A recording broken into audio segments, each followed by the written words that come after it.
I only needed shelter, but that old radio already knew my name. She was 23 and hunted. No apartment, no savings, no family willing to answer the phone.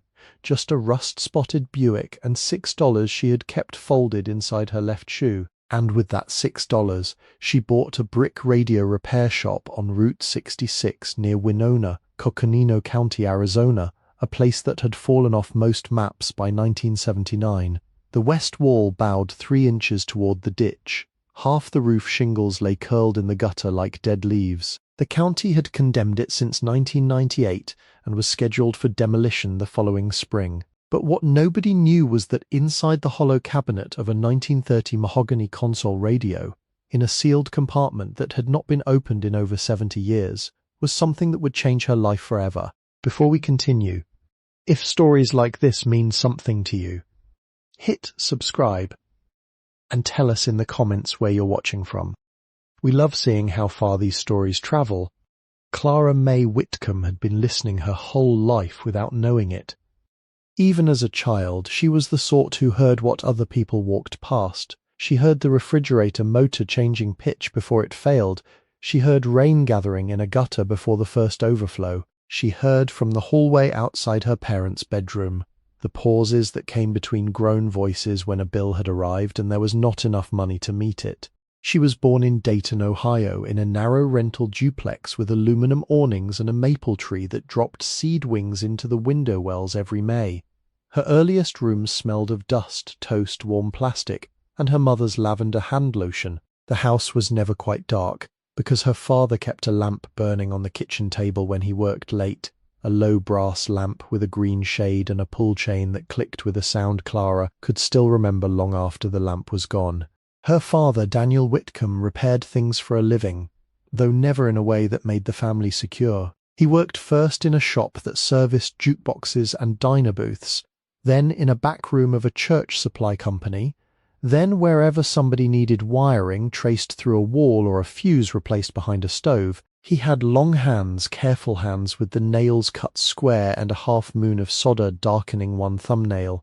When Clara was little, he used to let her sit beside him while he sorted resistors into drawers, teaching her that colours could count if a person was patient enough to learn their order. Her mother, Marianne, had once sung in a church choir and kept sheet music in a cardboard suitcase under the bed. In photographs, she had a soft, open face and the startled smile of someone who expected gentleness from the world. By the time Clara began remembering her clearly, that softness had narrowed into vigilance.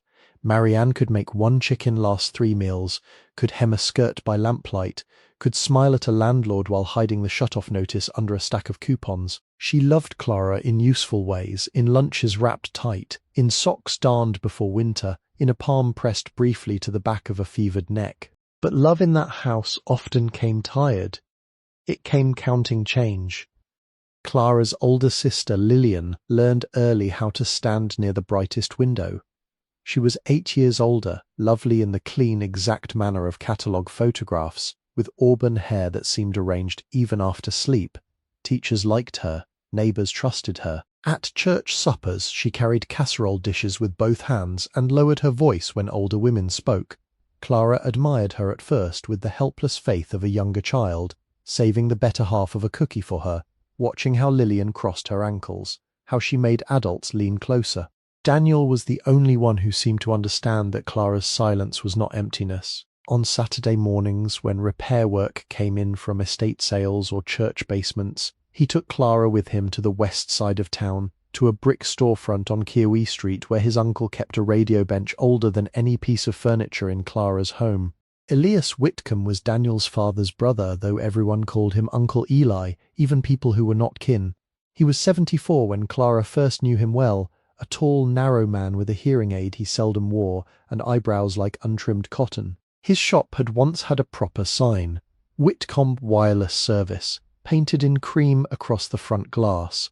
But by Clara's childhood, the paint had flaked into islands and the street outside had lost most of its foot traffic. Inside, though, the place held its own weather. It smelled of rosin flux, brown paper dust warmed by tubes, and coffee that had boiled too long. Uncle Eli repaired vacuum tube radios, the kind people had stopped valuing but could not always bear to throw away. Philco consoles, Zenith Transoceanics, Atwater Kent table sets, Bakelite kitchen radios with hairline cracks around the dial. He knew which capacitors swelled before they split. He knew the trouble sound of a weak rectifier, the faint blue glow that meant gas inside a tube, the exact patience required to bring voltage up slowly on a variac, so an old set did not burn its own heart out. Clara's weekend ritual began with sweeping. Uncle Eli believed a bench had to be clean before any honest work could happen. He gave her a horsehair brush with a wooden handle rubbed smooth by years and showed her how to sweep filings into a folded card, never into the air. After that he let her sort glass tubes by base and number, 6V 6, 12AX7, 5Y3, 35Z5. The names sounded to her like train stations in a country nobody had mapped. At 10, she learnt to read a schematic as if it were a letter from someone precise and shy. Lines were not merely lines, they were intention. A resistor slowed, a capacitor held, a coil gathered the invisible and made it usable. Uncle Eli traced circuits with a yellowed pencil, pausing at each junction until Clara could say where the current would go next. If she guessed wrong, he did not scold. He only put the pencil back at the beginning. "Electricity is honest," he told her one November morning, while rain ticked against the front glass and the furnace pipe gave a dull pop overhead. "It will not flatter you, and it will not lie. It only shows you where you failed to listen."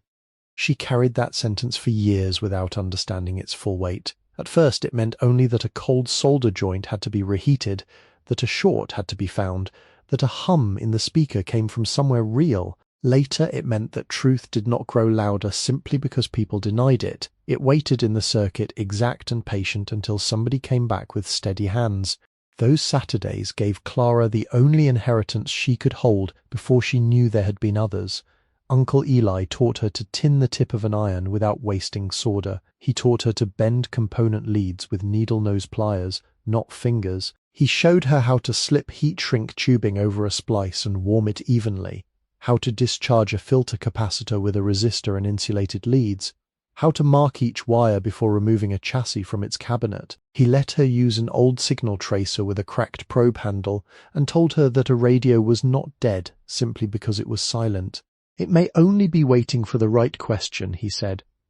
When she was 13, Daniel got sick the first time. It began with missed work and apologies. Then came specialists in Columbus, then envelopes with hospital logos, then Marianne crying silently at the kitchen sink while running water covered the sound. Clara learned the geography of waiting rooms, vinyl chairs, vending machines, muted televisions, the smell of antiseptic and wet coats. Lillian, already living across town and working in an insurance office, arrived clean and composed for appointments, carrying folders and speaking to nurses in a tone that made Marianne grateful. Uncle Eli kept the Saturdays as long as he could. If Daniel was too weak to drive, Eli came for Clara himself in a tan Ford pickup with rust at the wheel wells. He brought sandwiches wrapped in wax paper, and once, in a winter when money had thinned to almost nothing, a pair of insulated boots he claimed had been ordered in the wrong size by a customer. Clara knew better than to thank him too much. Uncle Eli disliked gratitude when it stood in the doorway and shivered. Then, when Clara was 16, Eli died in his chair behind the repair bench, with a service manual open to a page on Philco alignment procedures. The shop was closed by the county within a month, because taxes had not been paid and no one in the family had the money or the authority to untangle the liens. Clara went there once with Daniel, who leaned on a cane by then, and watched through the front glass while two men from a clean-out company carried boxes to a truck. She saw the horsehair brush go into a barrel with cracked knobs and cloth-covered wire. She saw the tube caddy, Uncle Eli's own, thrown onto a pile of metal legs and broken picture frames. She saw the yellow pencil still lying on the bench. Daniel put one hand on the locked door and bowed his head, not like a man praying, but like a man listening for a voice that had gone too far down the road. After Eli's death, the family objects began disappearing in ways Clara could not trace. Daniel's green-shaded lamp went first, replaced by a white plastic pharmacy lamp that buzzed. Then the suitcase of Marianne's sheet music vanished from under the bed. Then Daniel's boxes of radio parts, the ones he had saved from Uncle Eli's shop, were moved to the garage and later were simply not there.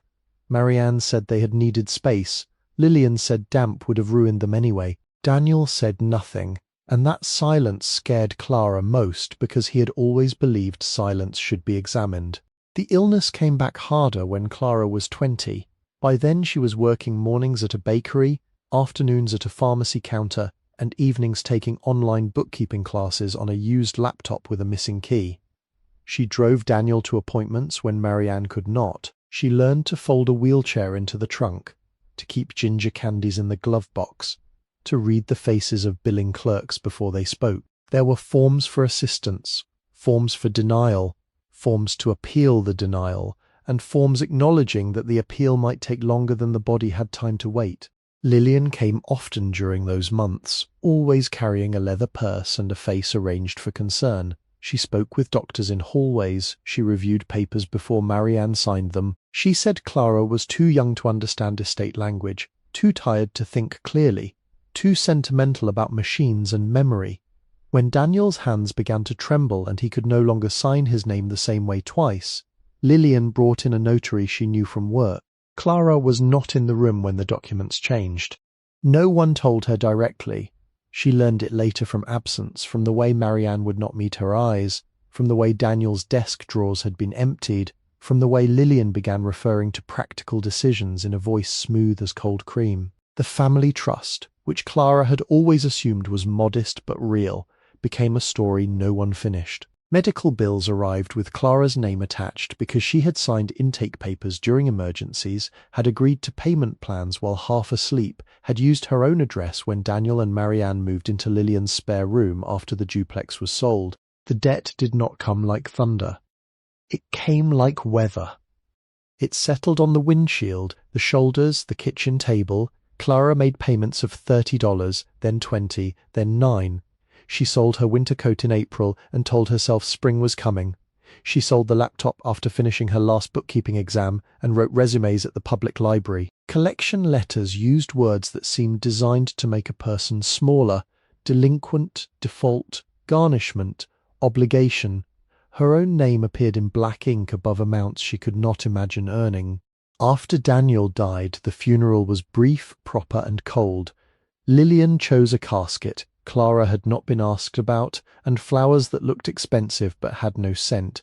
Marianne sat in the front pew with her hands folded so tightly the knuckles blanched. Clara wore the same navy dress she had worn to pharmacy interviews and kept one of Daniel's old resistors in her coat pocket, a brown-bodied half-watt piece with faded bands. It had been on his dresser for years. No one else noticed it missing. The house after the funeral belonged to Lillian in every way that mattered. It was a beige split level in Kettering with polished floors and framed prints of coastal towns where no one in the family had ever been. Clara had been sleeping in the lower room beside the laundry, on a folding cot, because she could no longer afford her apartment after the creditors found her wages. Marianne said it was temporary. Lillian said nothing, but began leaving mail on the cot in neat stacks. The eviction came on October 24th, 2022. Rain had been falling since before dawn, a thin, cold rain that made the driveway shine like tin. Clara came home from an early shift at the bakery and found her belongings in 3 black trash bags on the carport floor. Her clothes were not folded. Her work shoes had been placed on top, soles up as if they were dirty tools. Beside the bags sat a cardboard box containing Daniel's resistor, 2 pharmacy uniforms, a chipped mug, and the framed photograph of her parents taken before she was born. Lillian stood just inside the kitchen door, dry and composed, bone hand on the brass knob. Mariana stood behind her near the counter, holding a dish towel that was already clean. "You cannot keep dragging sickness through this house." 8 words. Clara looked first at Lillian, then at her mother. The rain made a ticking sound in the gutter. Marianne's mouth opened slightly, enough that Clara saw the beginning of a word, but no word came. Her mother lowered her eyes to the dish towel and folded it once. Then again, making a square no larger than a billfold. That was the betrayal Clara remembered later. Not shouting, not accusation, not a slammed door. A woman folding cloth while her daughter stood wet beneath the carport, waiting to be claimed. Lillian set an envelope on top of the box. Inside were $40, a printed list of shelters, and a copy of a repayment notice circled in red. Clara did not take the envelope at first. She lifted the cardboard box, then one trash bag, then another. The last bag split at the seam and spilled socks into the rainwater running along the edge of the concrete. She knelt to gather them. Neither woman moved to help. By evening, Clara was parked behind a closed laundromat in Moraine, with all her belongings smelling faintly of wet pavement. She counted the money twice under the dome light of the Buick. The car was a 1998 Le Sabre with a heater that worked only on high and a passenger window sealed with clear tape. Daniel had bought it from a church friend and kept it running with junkyard parts. The registration was still good for 2 months. The tires were not. For 6 weeks. Clara lived by moving before anyone learned the pattern. In Dayton, she slept 2 nights in the hospital parking garage because security changed shifts at 2 in the morning, and the lower level stayed warm from the pipes. She slept outside a 24-hour grocery in Huber Heights until a manager tapped the glass with 2 fingers and mouthed, "Go on." In Springfield, she parked near a cemetery because no one bothered cars there after dark, and woke at dawn to crows stepping between headstones, their feet deliberate in the frost. Her money diminished in small, exact injuries.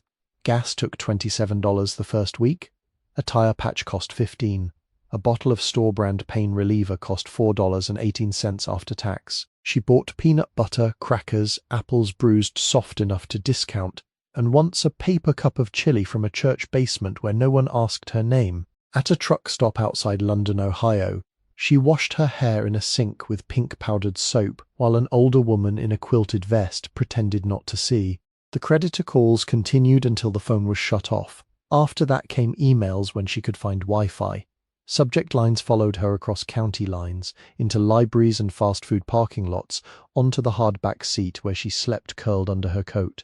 Final notice. Legal review. Immediate response required. She stopped opening them after a while, but they remained there, waiting in the dark of the phone like teeth. She drove west because east felt crowded with people who knew the shape of her failure. Columbus was too large and too expensive. Indianapolis held her for 3 nights behind a strip mall where the security lights hummed all night and made her dreams thin. Outside Terre Haute, the Buick began to overheat, and she spent an afternoon in the public library reading repair forums on a computer with a sticky spacebar. A retired mechanic in the next terminal leaned over, studied the diagram on her screen, and told her to check the upper radiator hose when the engine cooled. He did not ask for anything. He only said, "Careful with the cap." In Effingham, Illinois, she traded the pharmacy uniforms at a resale shop for $8 and a grey wool blanket with 2 moth holes near one edge. In St. Louis, she slept beneath the sodium light of a bus station lot until a patrol officer told her the car could not stay, then looked at her face and gave her directions to a church lot instead. She crossed into Missouri with $93, crossed out of it with $41, and spent one bitter night near Rolla listening to freight trains pass through the hills like iron weather. By Oklahoma City, she had learned the hours when libraries opened, the restrooms that locked, the outlets that worked, and the tables where a woman could sit longest without drawing notice.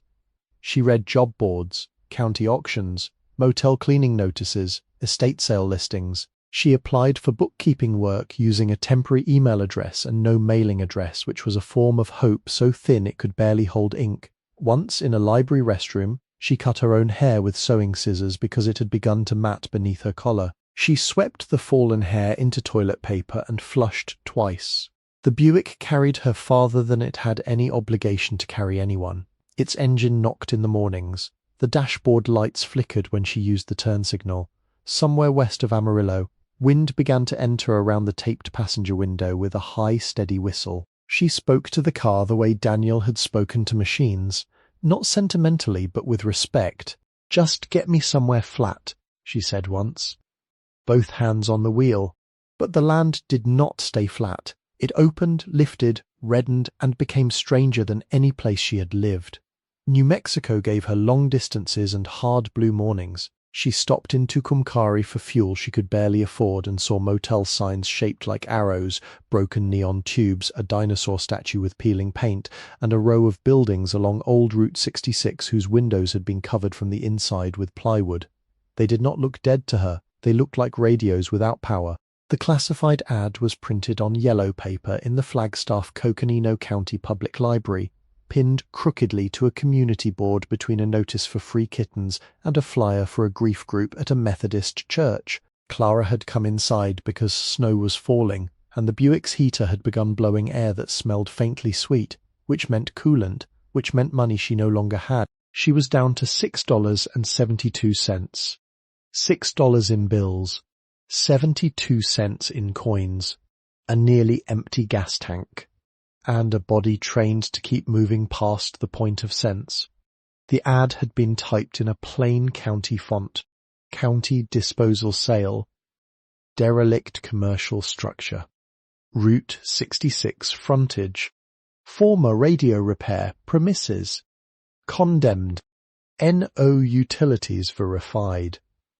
BYY assumes all risk. Minimum bid $6. Cash only. Deed transfer as is. Demolition scheduled spring 2023 if unsold. Below that was an address outside Flagstaff, a parcel number, and the words Inquire County Clerk. Widow 3. Clara stood before the board with her wet coat dripping onto the library carpet. A boy at a nearby table clicked a pen over and over until his mother stilled his hand. Somewhere in the stacks, a cartwheel squeaked. Clara read the ad once, then again, then a third time, not because it seemed possible, but because it sounded like a sentence from a language she had been taught long ago. Former radio repair premises. She copied the address onto the back of an overdue notice she had found folded in a dictionary. Then she sat at a computer and searched the parcel number. A grainy county photograph appeared. A low brick building beside a weed-broken shoulder.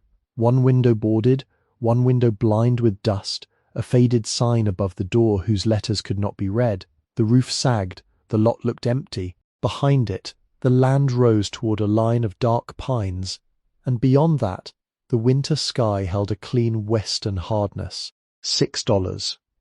She took off her left shoe beneath the library table, carefully so no one would see. The bill was still there, folded under the insole where she had hidden it after the $40 was gone. It was soft from wear and marked with a faint crescent of dirt from the arch of her foot. She held it under the table in both hands, not spending it yet, only feeling the thin cotton paper and the engraved face worn pale along the center crease. There were sensible reasons not to go. The building was condemned. She had no tools except a tire iron, a pocket knife, and a screwdriver with a cracked handle. She had no license to run a business, no address to receive mail, no phone service, no coat warm enough for mountain nights, no family who would come if she disappeared. The Buick might not start again once stopped.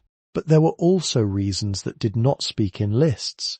A repair shop was a place where broken things were not asked to explain how they had broken. A radio bench did not care whether a woman had been believed. A circuit did not flatter the person tracing it. It only waited, honest and exact, for a hand willing to begin again at the beginning. Clara folded the ad and placed it in the inside pocket of her coat.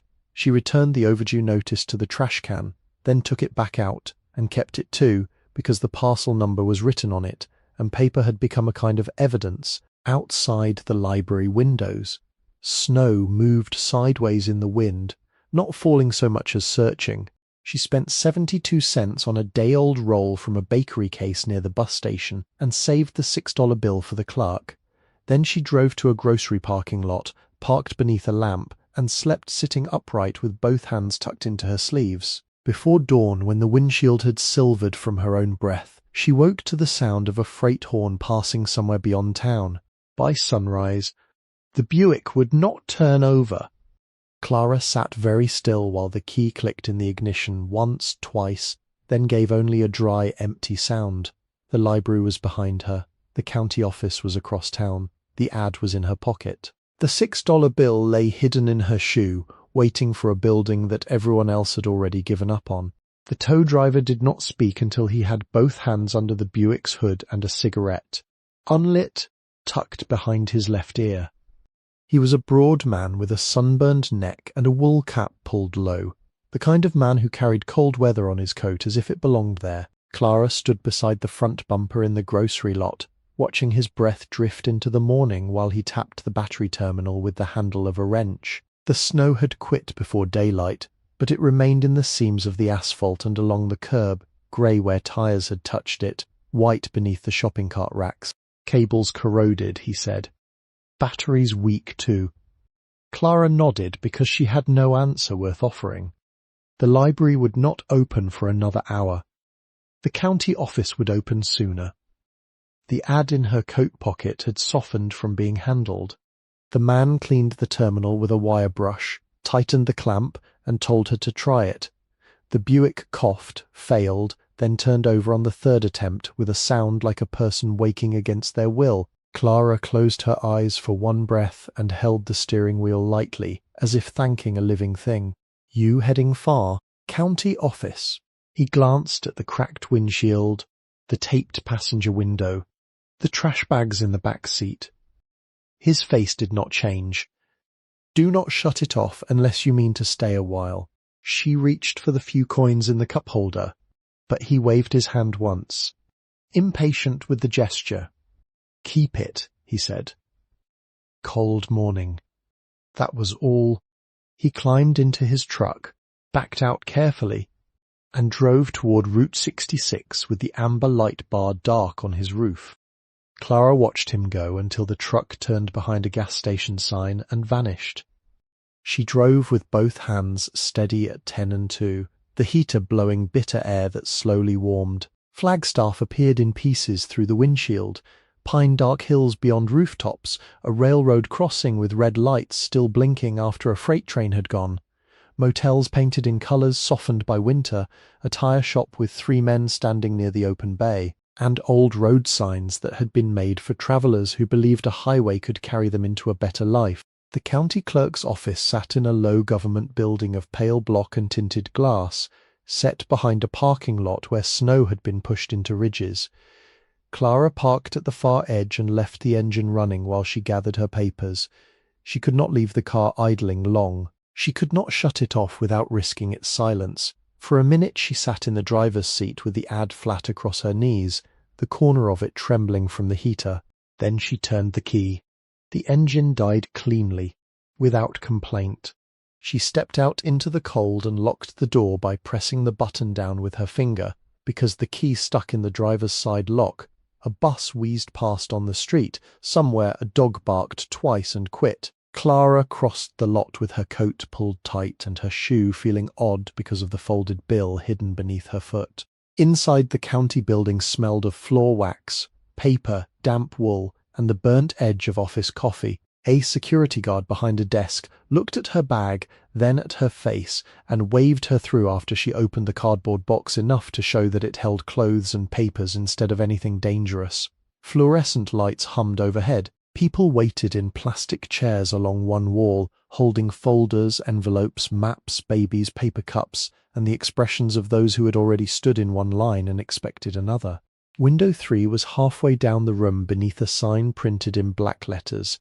Property records / tax liens county disposal. Behind the glass sat a woman with silver hair cut blunt at her jaw, glasses on a beaded chain, and a cardigan the colour of dried sage. A brass nameplate on the counter read Marjorie, V. Haskell, Deputy Clerk.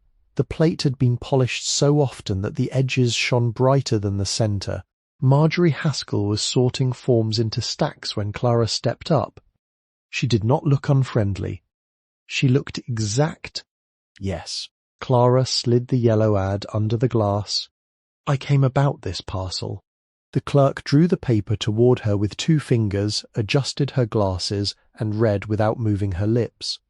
Then she looked at Clara's coat, her wet shoes, the cardboard box at her feet, and the pale line of exhaustion around her mouth. She did not ask any of the questions that would have been easy to ask. You understand this is not a rental? Yes. Ma'am. You understand the county will not make repairs? Yes. Ma'am. You understand no utilities are guaranteed? Yes. Ma'am. You understand the structure is condemned? Yes. Ma'am.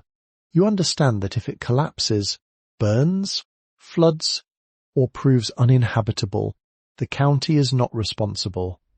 Clara's fingers rested on the counter edge. The glass between them reflected a faint version of her face over the clerk's cardigan, so she had to look slightly to the side to keep from seeing herself. Yes, ma'am. Marjorie Haskell took in that final answer and set the ad aside.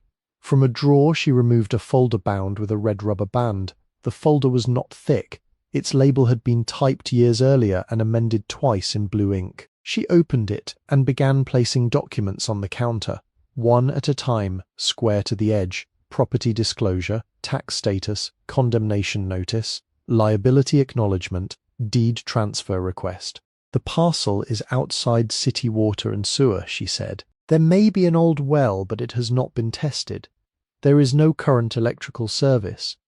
The road frontage is county maintained only to the turnout. Snow removal beyond that is not promised. If you mean to occupy it, you will be violating the posted order until the structure is inspected and cleared. Clara swallowed. How does it get cleared? Repair. Inspection.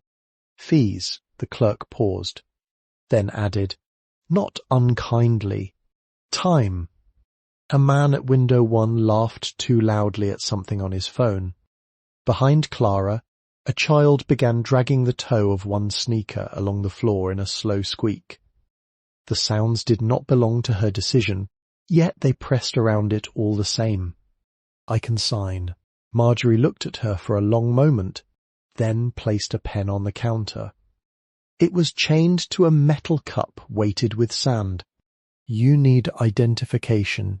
Clara produced her driver's license, a folded social security card worn soft at the crease, and the pharmacy employee badge she had not had the heart to throw away. The clerk copied numbers into a terminal whose keys clicked with a dry, practiced rhythm. She asked Clara to confirm her full legal name, date of birth, last known mailing address. Clara gave the Kettering address because there was no other lawful one to give. The clerk's fingers stopped above the keyboard. Whitcomb. Yes. Ma'am. Marjorie Haskell turned her head slightly toward the inner office. Not enough to call someone. Only enough to make memory easier. Her eyes moved back to Clara's face with a new attention. Careful and narrow. Any relation to Elias Whitcomb? Clara's hand tightened around the edge of the cardboard box. He was my great-uncle. The room seemed to continue without them. Papers slid. Numbers were called. A printer started somewhere behind the partition. But the space at window 3 became very still. Marjorie removed her glasses and let them hang from the beaded chain. Without them, her face looked older and less official. My husband had a Zenith console he would not part with, she said. Your great-uncle repaired it in 1987. Took him 3 weeks because he said the transformer had been abused by a man with more confidence than training. Clara heard Uncle Eli's voice so clearly that she nearly turned. That sounds like him. He wrote the diagram on butcher paper because the factory sheet had gone missing. Marjorie's mouth moved toward a smile, then decided against it. Charged us $11 and a jar of peach preserves. Clara looked down at the forms. The pen chain curved across the counter like a small leash. I did not know anyone out here knew him. He worked in Arizona before Ohio, Marjorie said. Long time ago. I only knew because my husband kept the receipt. Some men save receipts the way other men save medals. She put her glasses back on, and the office returned around her. Whatever softness had opened in her face did not vanish, but it folded itself into duty. You still understand what you're signing? Yes. Ma'am. The deed transfer required 7 signatures and initials in 11 places. Clara read each page because Uncle Eli had once told her never to trust a wire merely because it was already connected. The language was blunt. Hazard. No warranty. Unknown defects. Structural failure. Environmental risk. Buyer assumes. Buyer accepts. Buyer acknowledges. When she reached the payment line, she bent slightly, removed her left shoe beneath the counter, and took out the folded bill. She smoothed it once against her coat. The paper held the shape of her foot and the damp warmth of having been hidden. Marjorie watched but did not comment. The clerk opened a metal cash drawer, placed the bill beneath a paperweight and wrote a receipt in blue ink. Then she pulled a heavy brass stamp from beside the register.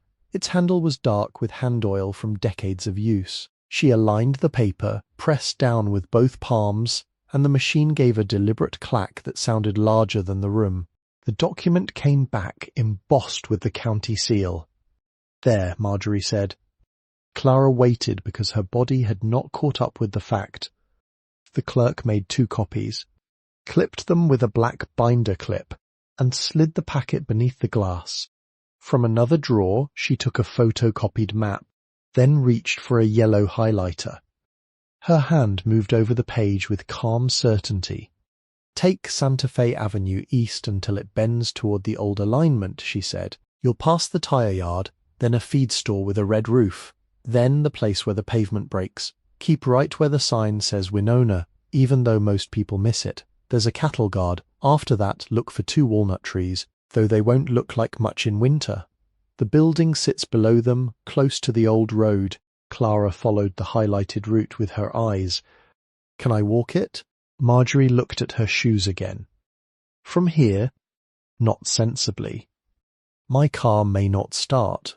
The clerk folded the map along its original crease. "There's a mountain line bus that will take you part way east. Not all the way.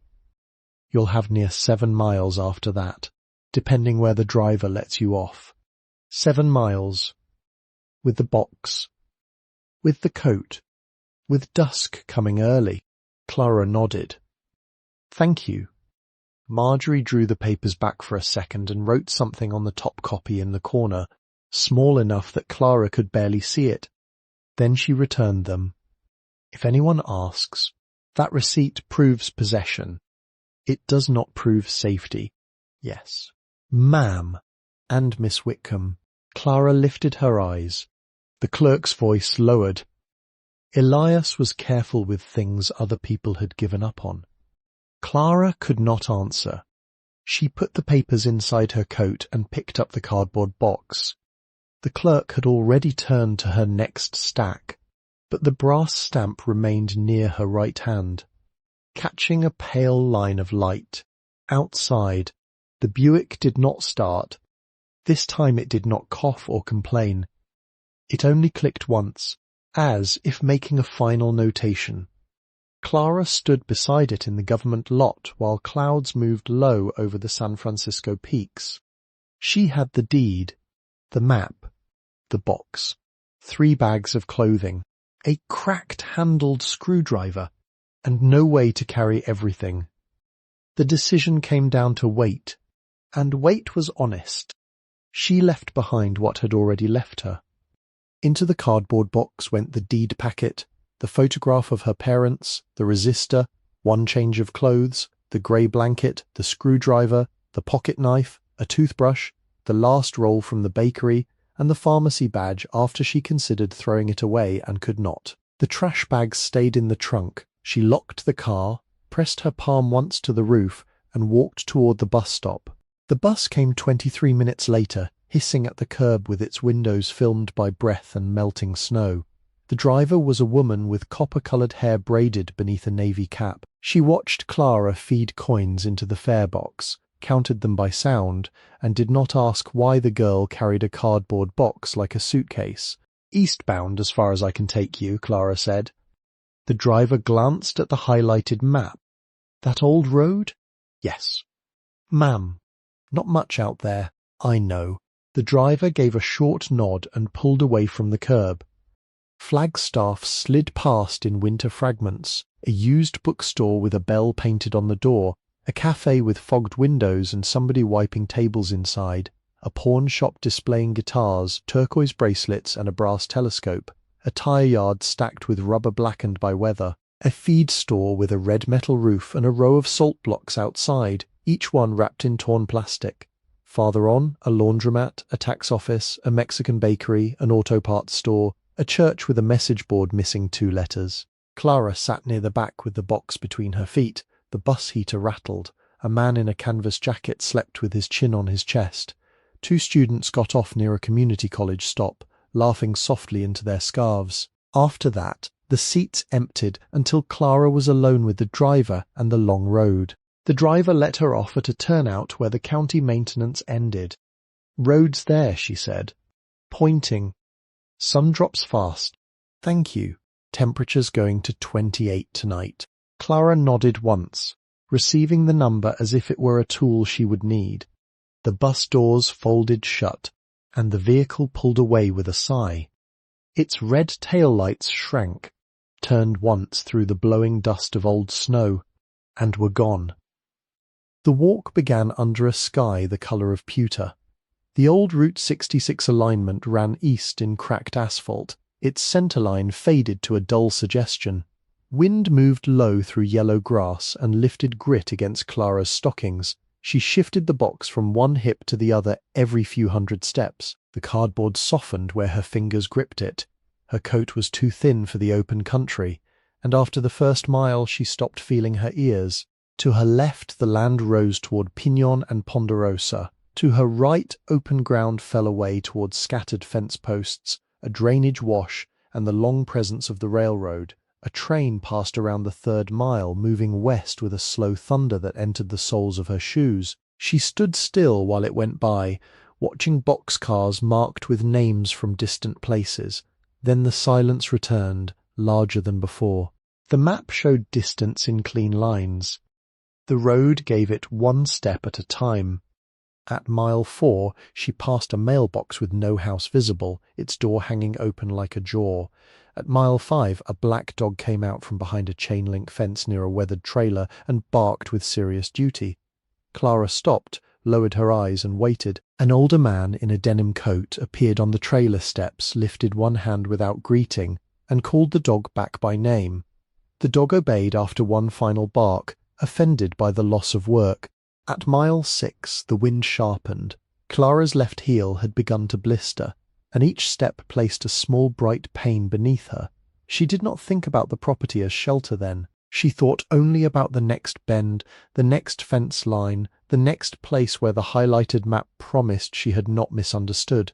Near dusk, she came to the cattle guard Marjorie had marked with a star. Beyond it, the road narrowed and dipped. The walnut trees appeared first as a pair of black crooked shapes against the winter light. Their branches were bare and deliberate, reaching over a low brick building that seemed to have settled into the roadside, not from age exactly, but from being left alone too long. Clara stopped at the edge of the turnout. The shop was smaller than it had looked in the county photograph, and somehow heavier. It had been built of red brick darkened by weather, 22 feet wide and perhaps 36 feet deep, with a flat false front that rose above the roofline and carried a sign faded almost to the colour of dust. The letters could be read only because the mind wanted them there: Canyon Wireless and Radio Service. Beneath the words, someone long ago had painted a lightning bolt in yellow, now reduced to a few stubborn strokes. The roof was low and tarred, patched in places with corrugated tin. A brick chimney stood at the back left corner, leaning but not fallen. The front door was wood with a glass upper panel covered from the inside by a sheet of warped plywood. One front window had been boarded with planks of different widths. The other held glass so dirty it reflected nothing. A rusted metal mailbox hung beside the door, open and empty. Above it, a county condemnation notice had been nailed through all 4 corners. The west wall bowed toward the roadside ditch. Clara remembered the line from the file and saw now that it was not a phrase. It was a fact in brick. Mortar had powdered away from some joints. A strand of dried grass had caught in a crack and trembled in the wind. Behind the shop stood a narrow lean-to with a collapsed tin awning, an outhouse tilted under a juniper, and something that might once have been a pump house. The 2 walnut trees grew close to the back wall, their trunks thick, bark folded like the hands of very old people. Broken glass shone in the dirt near the foundation, green, amber, and clear. Vacuum tube glass. Clara knew before she bent to touch one piece. Not bottle glass, too thin, too clean in its curve. She set the box on the step. The key from the deed packet fit the front lock after 3 tries and a careful lift of the door. The hinges resisted, then gave with a dry complaint. Cold air moved out from inside, carrying the smell of dust, wood, mouse droppings, and something faintly metallic, like old wire. Clara stood in the doorway until her eyes adjusted. The front room was a rectangle of grey light. Along the left wall ran a counter scarred by burn marks and ring stains, with glass display shelves behind it, some intact, some broken. A cash register sat open, its empty drawer extended like a tongue. On the right, 2 wooden chairs waited near a cold stove, and above them a calendar from 1994 still hung on a nail, turned to August. The floor was covered in dust so evenly that every footprint she made seemed too loud. The ceiling had stained in 3 places. A seam of plaster had opened above the counter, and a strip of it hung down like torn cloth. Near the front window, the boards allowed one narrow blade of light to enter, bright enough to show dust moving in layers. Clara listened.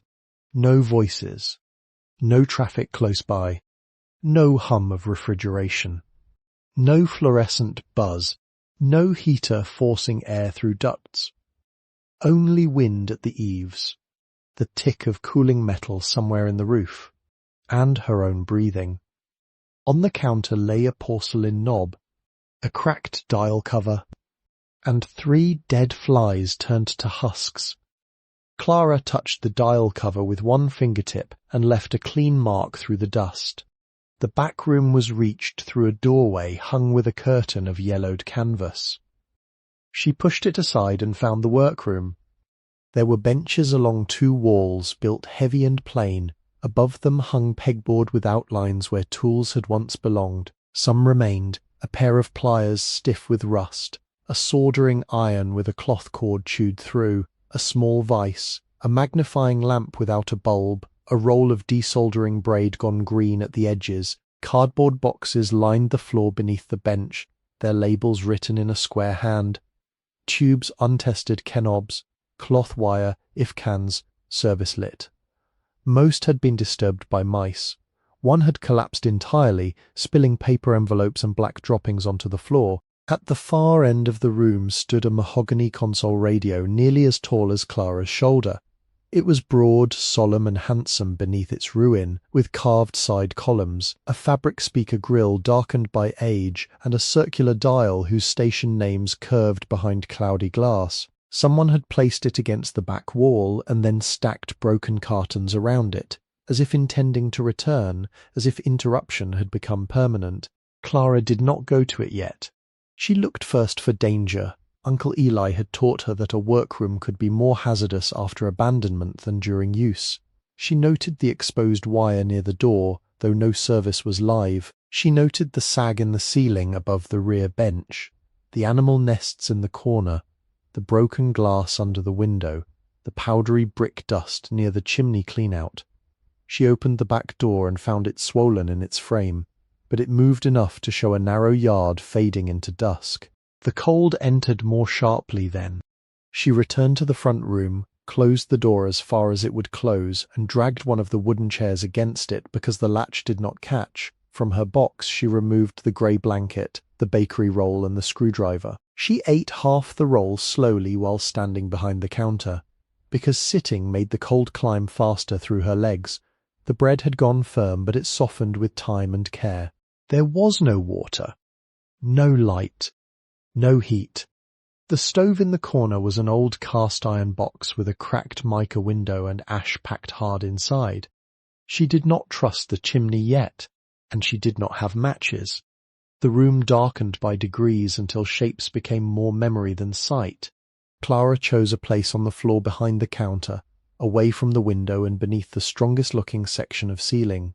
She swept the dust with a piece of cardboard until she had made a narrow rectangle. Then she laid down the grey blanket, put the deed packet under her folded coat, and set Daniel's resistor beside it, as if it were a tool that might still serve. The temperature fell quickly after dark. The shop did not warm around her. It held the day's cold in its brick and gave it back slowly, patiently, without malice. Clara tucked her knees to her chest and pulled the blanket over her shoulders. Mice moved once inside the wall and then went still. Outside, a truck passed far away, its tires making a soft, lonely sound on the old road. She did not sleep at first. Her body had been trained by parking lots and patrol lights to wake before being noticed here. Nobody knocked on the glass. Nobody mouthed, "Go on." Nobody stood dry in a doorway with an envelope and a list of shelters. The silence was not gentle, but it was not demanding anything from her. Near midnight, the wind shifted. A loose piece of tin on the lean-to lifted and settled, keeping time like a tired metronome. Clara opened her eyes and looked toward the back room, where the console radio stood unseen in the dark among boxes and dust. She could not see its cabinet. She could not know what waited inside. She only knew that the building had not refused her. The shop was not empty. It had been waiting. By morning, the frost had drawn white feathers across the inside of the front glass. Clara woke with one cheek against her folded coat and both feet numb inside her shoes. For a while she did not move. The first light had entered through the boarded window in straight, pale bars, catching the dust she had disturbed the night before and holding it in the air as if the room were under water. Her breath made a faint cloud above the blanket. Somewhere behind the counter, a mouse scratched twice, then thought better of it.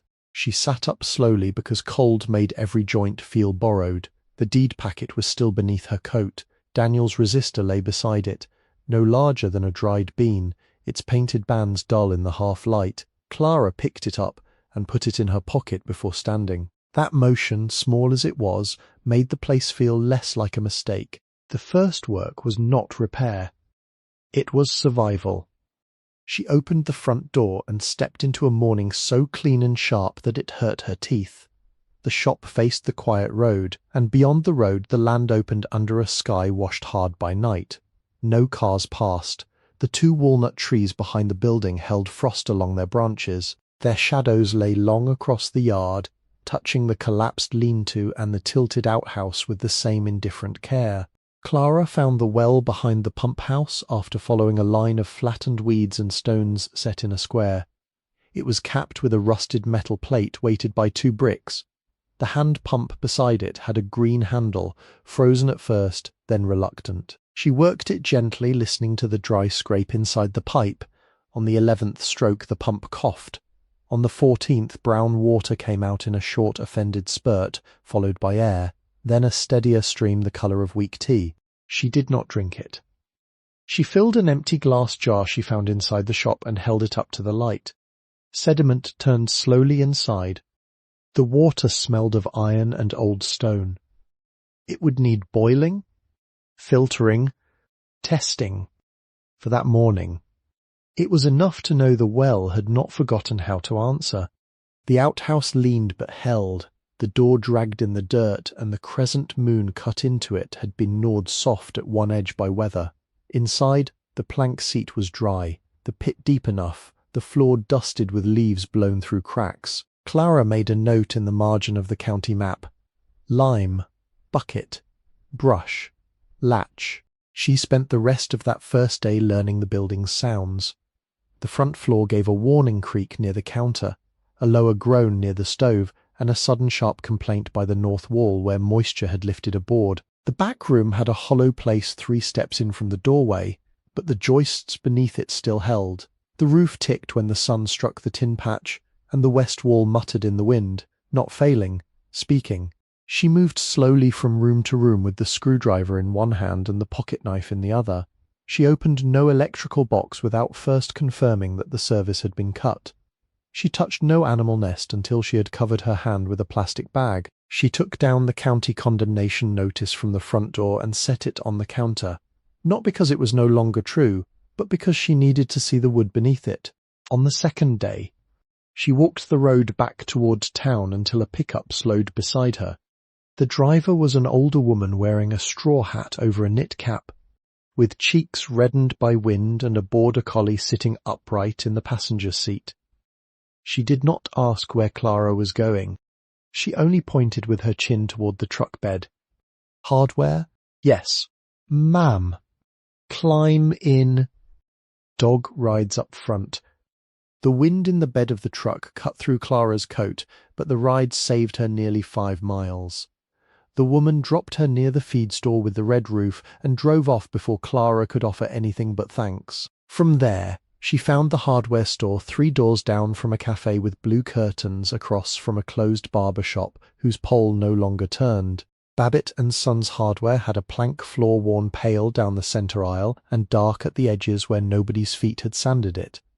The front windows were stacked with snow shovels, stovepipe sections, seed packets left over from another season, and a pyramid of furnace filters. Inside, the air smelled of oiled metal, coffee, sawdust, and rubber boots. Drawers behind the counter were labeled in black marker, brass fittings, cotter pins, sash locks, hinges, misc. A bell above the door rang once when Clara entered, then swung quietly on its spring. The man behind the counter looked up from sharpening a chisel. He was in his late 60s, square through the shoulders, with white hair cropped close and a mustache trimmed as precisely as a ruler's edge. He wore a brown canvas apron over a flannel shirt and had one eye clearer than the other, the left clouded faintly at the rim. His name was stitched on the apron in red thread. Martin. You're the one bought the radio place. It was not a question. Clara stood near a bin of stove gloves with her hands tucked into her sleeves. Yes. Sir? County clerk called. Clara felt her face tighten before she could stop it. Martin set the chisel down. She said you'd need plain talk more than charity. That was an exact enough sentence that Clara trusted it more than comfort. She stepped to the counter and unfolded the list she had made on the back of a copy paper sleeve found in the shop. It was written in pencil, small and orderly, arranged by danger rather than by room. Martin put on reading glasses and studied it. Chimney first, he said. I thought the roof. You can sleep under a leaky roof a while. You light a stove under a blocked chimney. You may not wake up. He took a yellow legal pad from beneath the register and began making his own list. His hand was blocky but neat. Chimney brush, 6-inch round, extension rods, dust mask, work gloves, cold chisel, wire brush, furnace cement, ash bucket, flashlight batteries, matches, 2 cans beans, 1 pound rice, coffee, if she drank it. I cannot pay for all that today. I know. I can work. Sweep. Inventory. Carry. I know that too. Clara watched him write. Mr. Martin. I do not want debt I did not choose. He looked at her over the glasses. Then choose this one. The words landed without ceremony. He tore the sheet in half, placed the list on the counter, and opened a ledger book bound in cracked green cloth. The pages inside were ruled by hand. Names ran down the left, dates across the top. Some accounts had been paid in full, some had not. Beside several names were notations so small Clara could not read them. No interest, he said. No late fees. You bring receipts when you sell anything or get work. You pay what you can on Fridays. You do not vanish without telling me whether you are alive. Clara's throat moved. Yes, sir. And you do not burn that building down. No, sir. He wrote her name on a new line in the ledger, then stopped. You got a mailing address? She hesitated. He did not make her say it. He wrote, Radio Shop, OLD Winona Road, then drew a single straight line beneath it. From a shelf behind the counter, he took a paperback book with a torn cover and tape along the spine. The title read, Home Repair for Rural Owners, 176 edition. Somebody had circled sections in pencil and folded the corners of chapters on roofing, masonry, wells, and wood stoves. Manuals free, he said. I should pay something. You will, by not wasting what it teaches. He carried supplies to the counter and named each price as he wrote them down, because exact numbers made mercy less humiliating. Chimney brush $14.50, 3 fiberglass rods $6 each, dust mask $2.99, work gloves $4.75, cold chisel $7.20, wire brush $3.10, furnace cement $6.40, ash bucket $9 even, flashlight batteries $3.89, matches $1.25, rice 1 pound $1.79, 2 cans pinto beans 89 cents each, a dented enamel cup from a box behind the counter, no charge because it had lost its handle. The total came to $82.17. Martin wrote it in the ledger without flinching. You got away back? Walking. He looked toward the front window, where the afternoon had already begun thinning. Not with rods and a bucket. A boy of about 17 came from the storeroom carrying a stack of flattened boxes. Martin handed him the keys to an old blue Ford parked beside the alley. Drop her at the turnout. The boy glanced at Clara, then at the pile of supplies, then at Martin. Yes, sir. He did not introduce himself. He did not ask questions. He loaded the supplies into the Ford and drove with both hands high on the wheel, saying only that his mother used to listen to an AM station at night because she liked voices from far away. Clara told him her great-uncle had said night air carried radio better. The boy nodded as if that explained something he had wondered about for a long time. Back at the shop the road seemed colder. The Ford's taillights vanished toward town, and Clara carried the rods, bucket and grocery sack inside before the sky darkened fully. That night she ate beans cold from the can with the pocket knife, and read the chimney chapter by flashlight until the batteries dimmed at the edges. The third day belonged to Soot. The stovepipe came apart only after she tapped the joints loose with the cold chisel and wrapped her hands in rags to keep the black flakes from working beneath her nails. She laid the sections on the floor in order, each one marking the blanket of dust with a dark ring. The pipe was not fully blocked, but it held nests, ash, and a crescent of creosote hard as burned sugar along the lower bend. She put on the dust mask and gloves, tied her hair back with a strip torn from an old sleeve, and began at the bottom of the chimney because the roof was not safe enough to climb. The brush entered reluctantly. She twisted the first rod clockwise, added the second, then the third, feeding the bristles upward a foot at a time. Soot fell in dry whispers, then in clumps. Then in a sudden black rush that filled the firebox and sent her stumbling back, coughing into the mask. She waited for the cloud to settle. Then she began again. It took 6 hours the first day and 3 the next morning. Push, twist, withdraw. Empty the firebox into the ash bucket, scrape the creosote glaze with the chisel where she could reach it, wire brush the stove collar, check the clean-out behind the chimney, where packed soot had hardened into a plug shaped like the passage itself. She removed it piece by piece, patient as a person excavating a bone. By noon on the 4th day, her wrists ached. The skin between her thumb and forefinger had split on both hands. Black dust had settled into the lines of her face and would not wash away with cold well water. She held a mirror shard near the chimney throat and angled it toward the light. The flue showed a narrow line of sky. Not clean. Open. She patched a hairline crack near the stove collar with furnace cement, smoothing it with a wet finger as the instructions said. Then she waited. The manual said cure time mattered, and Uncle Eli's voice in memory said impatience was only another kind of arrogance. That evening, she made the first fire. It began with paper from the ruined boxes, thin strips of broken lath, and 2 handfuls of dry twigs gathered under the lean-to. The matches shook in her fingers, partly from cold, partly from the knowledge that fire could be rescue or ruin depending on the work done before it. The first match went out. The second caught the paper, which blackened, curled, and gave its small flame to the kindling. Clara knelt with her face near the cracked mica window and watched the draft. Smoke wavered inside the stove, considered the room, then lifted up the pipe and disappeared into the chimney. No backwash, no grey breath from the joints, no bitter cloud returning to the room. The fire took hold with a modest crackle, warming the iron 1 degree at a time. She did not smile. She only sat back on her heels and placed both dirty hands in her lap. The first hot meal was rice cooked in the enamel cup set near the stove, not on it, because the cup had no handle and she did not yet own a proper pot.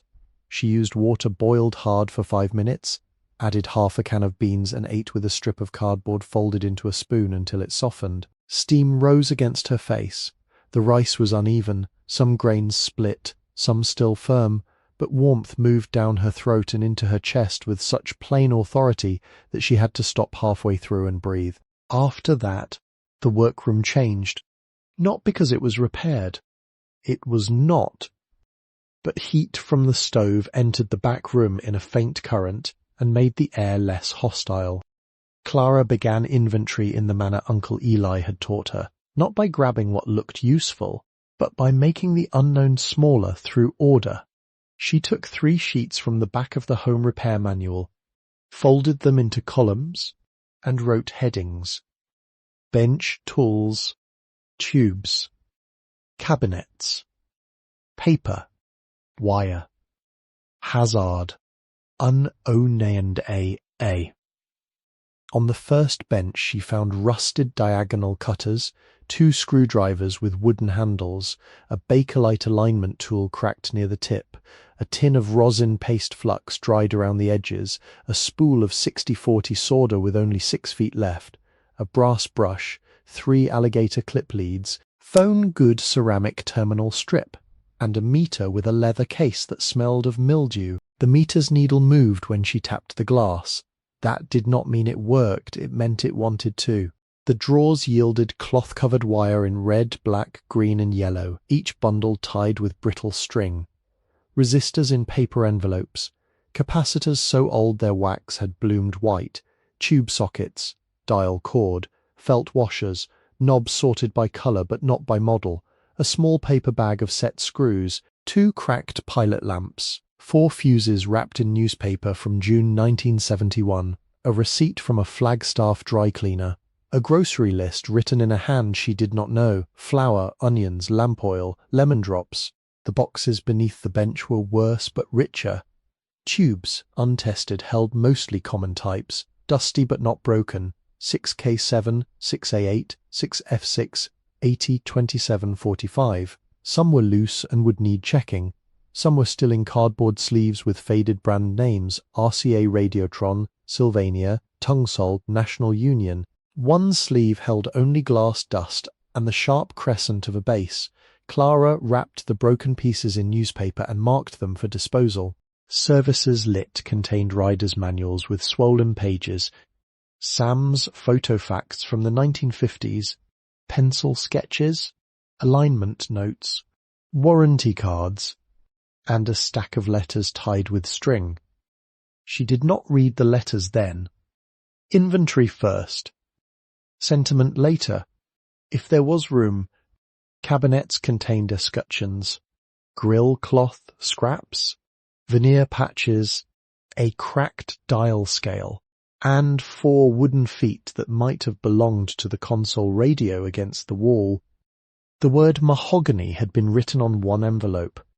Inside lay thin sheets of veneer, dry but usable if handled with care. On the second bench near the back wall, she found a tube tester under a canvas cover. The cover had protected it from dust, but not entirely from damp. Its roll chart still turned, reluctantly. Its meter glass was intact. The cord would need replacing before power ever touched it. Clara ran one hand over the lid, not tenderly, but with professional recognition. A tester was not a miracle, it was a question asked under controlled conditions. She worked until the light faded. Then again the next day. By the end of the 6th day, the front counter held rows of sorted parts in jar lids and shallow boxes. Broken glass had been swept into a pail. Mouse nests had been removed. The backroom floor had visible boards. The workbench had been wiped once, then again, then scraped gently where rosin and dirt had fused into a dark skin. Her hands smelled of soot, metal and old paper. Her list had grown into 4 pages. Only then did she approach the mahogany console. It stood where it had stood since her first night, too large to ignore and too dignified to disturb without cause. The cabinet was from the early 1930s, likely a high-end domestic model sold to a family that had wanted furniture as much as reception. Its veneer had lifted along the lower right edge. The grille cloth was torn at one corner. The dial glass had clouded, but station names still curved in a golden ring. Denver, Los Angeles, Salt Lake City, Chicago, Dallas, Cincinnati. Cities held in a circle waiting for a hand to turn the knob.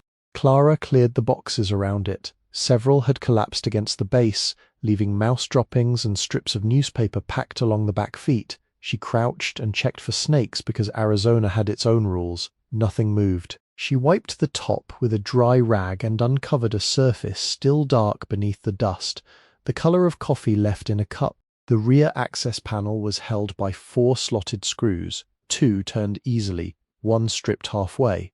1 had rusted to the cup washer and required 15 minutes of pressure, tapping and quiet persuasion. When the panel came free, the smell that came out was old wood, dust, and the faint mineral scent of metal that had not known air for a long time.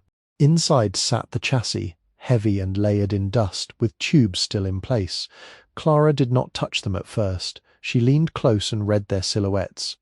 Rectifier, output tubes, shielded RF stage, tuning condenser, speaker field coil, cloth wiring beneath, probably brittle. Paper capacitors, certainly bad. The speaker cone had 1 tear, repairable. The power transformer looked original and, from the outside, unburned. Then she noticed the back panel was not as deep as it should have been.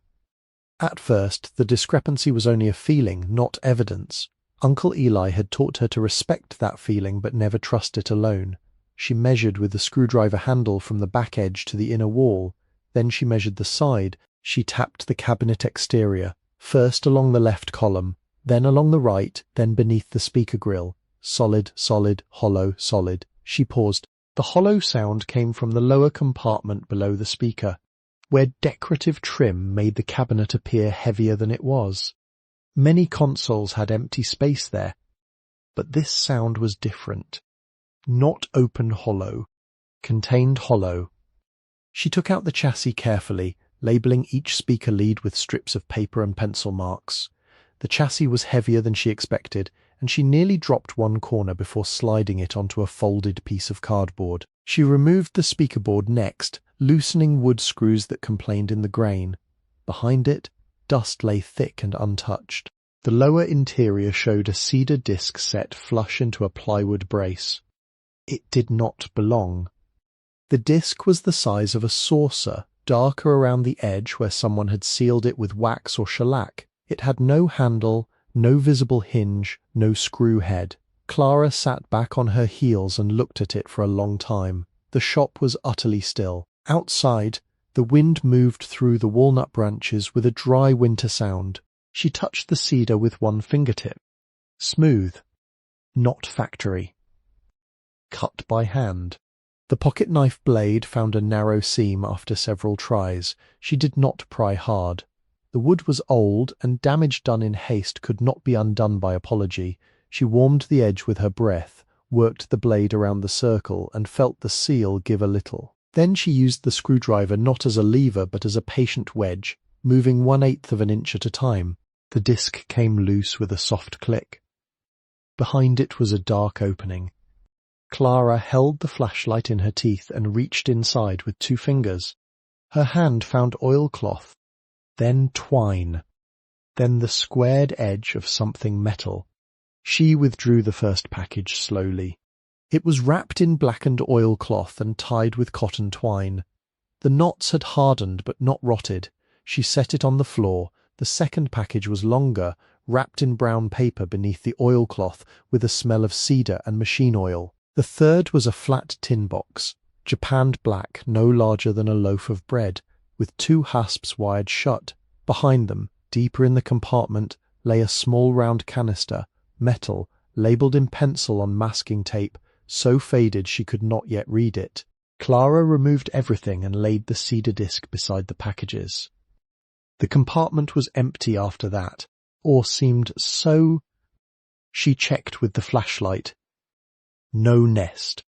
No fresh disturbance. No sign that anyone had opened it in years beyond counting. She did not open the tin first. That would have been hunger deciding. Instead, she opened the long package because tools had a way of explaining the hands that hid them. Inside lay a soldering iron unlike the ruined one on the bench, heavy-handled and well-kept, wrapped with 2 spare copper tips and a folded cloth. Beside it were small precision pliers, a jeweler's screwdriver set, a coil of new old stock cloth wire, and a shallow wooden tray fitted with compartments for screws. Each tool had been oiled before wrapping. Each had survived. The second package held raw material, sheets of veneer, a square of grill cloth wrapped around cardboard, 2 packets of resistors sealed in wax paper, mica capacitors, a length of dial cord, grommets, rubber feet, and 6 vacuum tubes still in their original boxes. Clara opened one box and found a 45 triode nested in tissue, its glass clear, its pins straight. A fragile, expensive thing even now. Not treasure in the way creditors understood it. Treasure in the way a workbench did. The small round canister came next. It was not a parts tin. It was a reel-to-reel tape can, 7 inches across, with a metal lid that had been sealed around the rim with paper tape. Written across the masking tape label in pencil were 4 words and an initial for Clara, D.W. Her fingers went cold in a room that was already cold. Daniel Whitcomb's initials had been D.W., but Daniel had never been west, not in any story she knew. Daniel had never mentioned this building. Daniel had never said there was anything hidden in Arizona except dry air and roads that went farther than a person expected. She set the tape can down without opening it. The tin box waited. The wire around the hasps had darkened but remained tight. Clara used the needle-nose pliers from the tool package to unwind it rather than cut it. The lid resisted at first, sealed by age. When it opened, the smell inside was paper, metal, and closed air. On top lay an envelope, thick, cream-coloured, with no stamp. Beneath it was a folded piece of canvas. Beneath the canvas were bundles of currency tied with cotton tape, coin rolls wrapped in paper, and a small velvet-covered case gone bald along the corners. Clara did not touch the money until she had lifted out the envelope and read the front. "My dear one, whoever you are." The handwriting was not Daniel's. She placed the envelope beside the tape can, then unfolded the canvas. The first bundle contained $20 bills, older than any money Clara had handled, marked in a paper band from a bank that no longer existed. The second held 10s, the third held 5s. There were silver certificates, Federal Reserve notes, a few worn bills with small portraits and wide borders. Not all were spendable without attention. Some were worth more as history than face value. Some were only money, which had its own plain power. Clara counted, because guessing would dishonour the find. She cleared the bench, washed her hands in cold water, dried them on the least dirty part of the towel, and made columns. Currency by denomination, coins by roll, loose coins separate. She worked slowly, checking each band, writing every number twice. The stove had burned low, and the room cooled around her, but she did not hurry. The bills came to $54,870.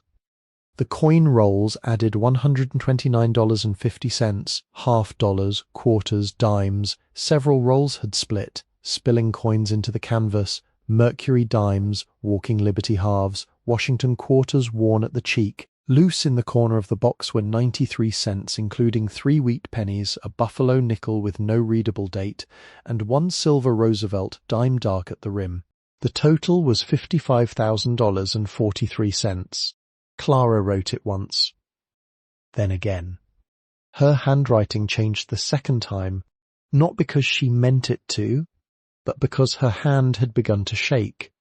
The velvet case held a military medal, not large, not ornate, a purple heart, its ribbon faded toward brown, the metal dulled at the high points. Tucked behind it was a small card, brittle and yellowed, with the name Thomas Edwin Whitcomb and the year 1944 written in the same careful hand as the envelope.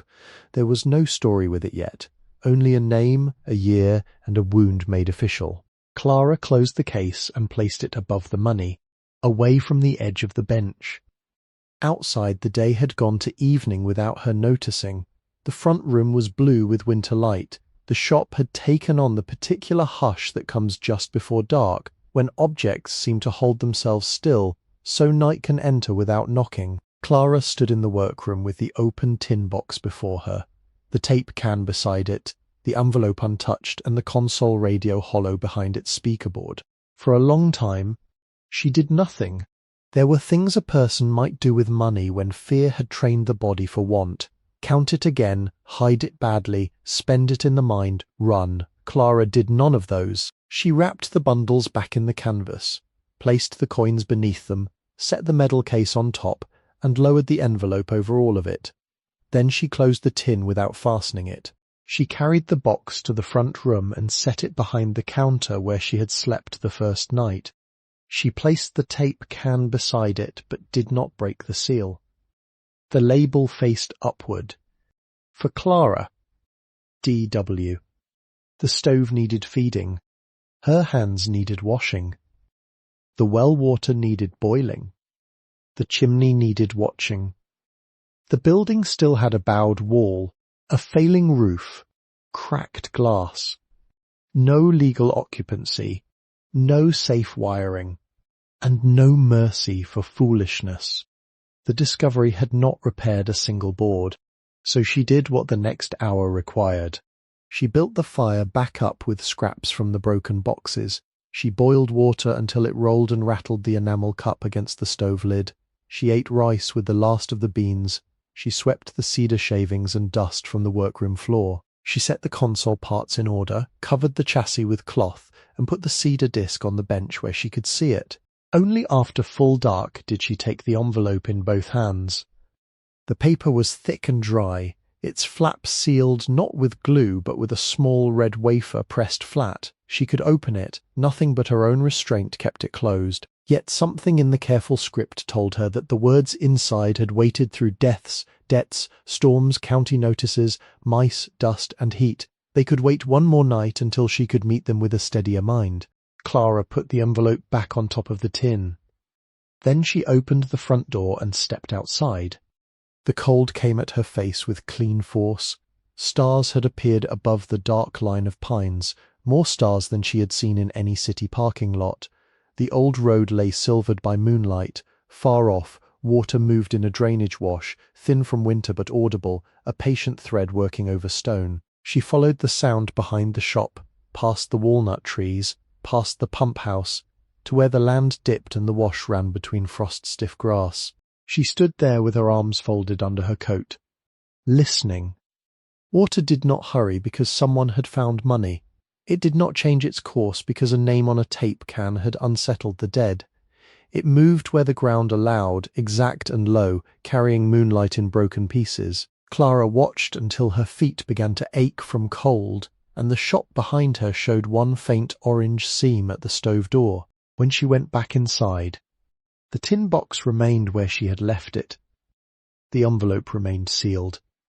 The tape can waited beside it. The shop was not empty. It had been waiting. Its morning came without softness, but it came clean. Clara woke before the stove had fully gone out, with the blanket drawn high around her shoulders and the tin box sitting on the floor behind the counter, close enough that she could have touched it without sitting up. A grey line of ash showed in the stove window. The room smelled of cold iron, banked coals, dust and boiled well water. Somewhere above the ceiling, wind moved beneath loose roofing and worried at the edge of tin. She did not reach for the envelope at once. First she carried the enamel cup outside and broke the skim of ice in the bucket she had filled the evening before. She washed her hands in the yard, gasping once when the water struck the split skin along her knuckles. Then she wiped the counter with a damp rag, not because it became clean, but because the act made a place for what came next.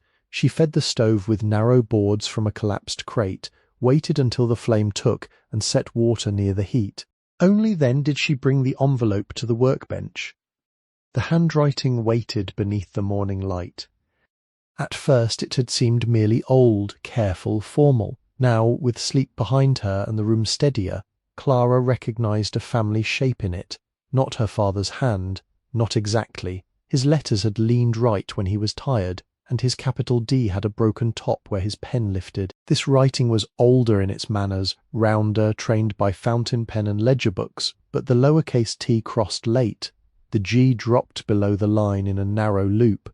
The W was made in two deliberate motions, not one. She had seen those habits on repair tags, on grocery lists, on the margins of schematic diagrams that had passed through Whitcomb hands until no one knew which man had written which note. Clara slid the pocket knife beneath the wafer seal and lifted it without tearing the paper. Inside lay 8 pages folded twice, the sheets thin but strong, covered front and back in dark blue ink. A smaller note was tucked around them, warning the reader to keep the pages away from flame, damp, and haste. She unfolded the first page and placed both palms flat beside it. My dear one, whoever you are, if you are reading this, then the shop has outlived my fear and my pride, and perhaps that is mercy enough for one family. I do not know your name. I do not know whether you come through blood, marriage, accident, kindness, or the strange providence by which neglected houses sometimes choose their own keepers. I know only that you have opened what I sealed, and so I owe you the truth of this place. My name is Ruth Ann Whitcomb, born Ruth Ann Mercer in 1897 in Gallup, New Mexico Territory. Before statehood and before the road outside this shop carried motor cars in any steady number. I write in the year 1962 from a room in St. Joseph's Hospital in Phoenix, under the care of Dr. Harold Brenner, who has spoken plainly to me about the cancer in my lungs. He is a kind man, but kindness does not lengthen the road. I have been told to arrange my affairs. This is one of them. The trade began before me. My grandfather, Amos Mercer, born 1839 near Wheeling, Virginia, worked telegraph wire for the Army after the war, and later strung line for railroad depots across Kansas and New Mexico. His daughter, Eliza Mercer, born 1868 in Las Vegas, New Mexico, repaired battery sets and learned code from railroad men who did not think a woman's hands could keep time until hers kept it better than theirs. I was her student before I was 10. I married Nathaniel Whitcomb in 1918, here in Coconino County, and together we opened this shop in 1929, when the motor road was growing busy and radios were entering parlors like weather from another country. Our son, Daniel's father, took to the work as naturally as breathing. His boy, your elder or father or uncle, may have taken to it too. I cannot know what lines remain unbroken. On October 3rd, 1948, the event came that closed the trade in this house. A fire began in the storage lean-to after a traveller left a lantern too near a sack of oily rags. It did not take the brick walls, but it took the back shelves, many records, Nathaniel's hands for a season, and my courage for much longer. We reopened by Christmas and pretended endurance was the same as healing. It was not. Some repairs are made in wood and wire. Others are refused until they harden into silence. For more than 30 years I wrote letters I did not mail. I wrote to my brother after our quarrel over mother's tools. I wrote to my son when he left for Ohio with a wife and a baby carrying hurt I had helped make. I wrote to the men who came home from war and to the one who did not. Thomas Edwin Whitcomb, my husband's younger brother, was wounded in France in 1944 and died before spring. His medal is here because Nathaniel could never bear to keep it in a drawer where socks and receipts touched it. If you have found it, do not sell it. Carry it if you must, to a grave that knows his name. Now I must speak of the work. If you mean to restore one of these radios, begin with patience, not power. Remove the chassis and photograph every lead before your hand grows confident. Do not trust cloth insulation after heat and years. Replace paper capacitors one at a time, checking each value against the schematic and not against wishful memory. Bring an old transformer up on a variac in stages, 25 volts, then 40, then 60, waiting at least 20 minutes between rises if the unit has been sleeping long. If wax weeps or the iron smells sharp, stop. A part can be replaced. A burned winding becomes a lesson bought too dear. For cabinet work, mix hide glue, fresh and warm it to 140 degrees, never boiling.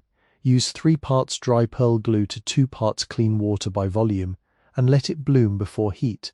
Clamp veneer with even pressure and waxed paper between caul and face. Do not sand through history to make wood look young. Clean it, feed it, steady it.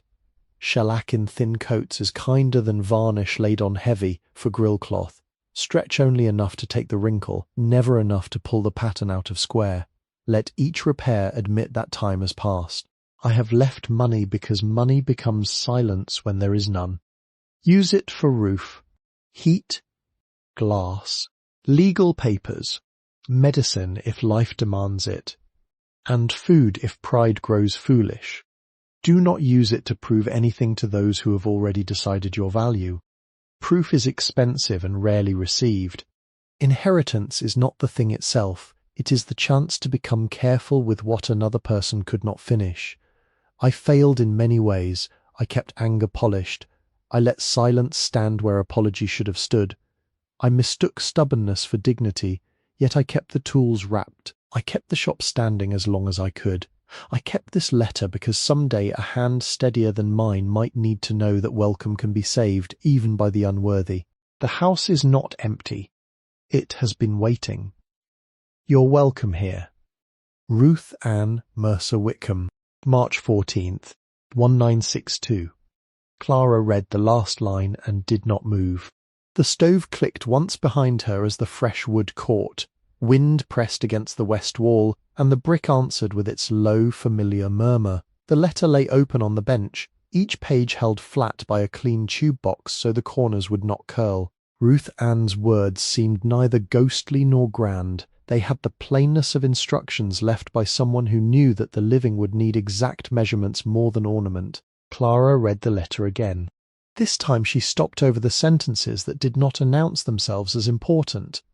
A traveller with a lantern, a quarrel over tools, a son leaving for Ohio, the difference between endurance and healing. She touched none of the ink, only rested her finger in the margin beside the line about money becoming silence when there is none. Outside, a truck passed without slowing. On the third reading, she heard the family not as a chain of names but as labour, hands stringing wire where there had been none, hands repairing battery sets, hands soldering by bad light, hands writing letters they could not send, hands wrapping tools carefully enough for a stranger or a granddaughter to find them decades later. She folded the pages along their original creases, pressing each crease softly between thumb and forefinger, not new folds, the old ones. The paper seemed to remember them. She returned the sheets to the envelope, slipped the small warning note behind them, and laid the envelope on top of the tin box. Then she looked at the tape can. The pencil label remained unchanged. For Clara, D.W. She did not own a reel-to-reel player. The shop might contain one somewhere beneath dust or rot, but none had appeared in the inventory so far. The sealed tape could not speak that morning. It could only keep its promise in silence. She lifted the can, turned it once, and saw that the paper tape around the rim had cracked at one point, but the lid still held. Her father's initials waited under her hand. The letter had opened one door and left another closed. Clara set the tape back beside the tin box and carried Ruth Ann's pages with her when she went through the back door. The sun had risen high enough to reach the walnut trunks. Frost retreated from the yard in uneven patches, turning the dirt dark where it melted. The pump house leaned in shadow. The outhouse door lifted and settled slightly in the wind. Ruth Ann had mentioned no marker in the final page, but in the smaller note tucked around the letter there had been one additional line, written sideways, as if added after the rest was complete. If the horseshoe remains in the north walnut, Nathaniel is still laughing at me. Clara walked to the north tree.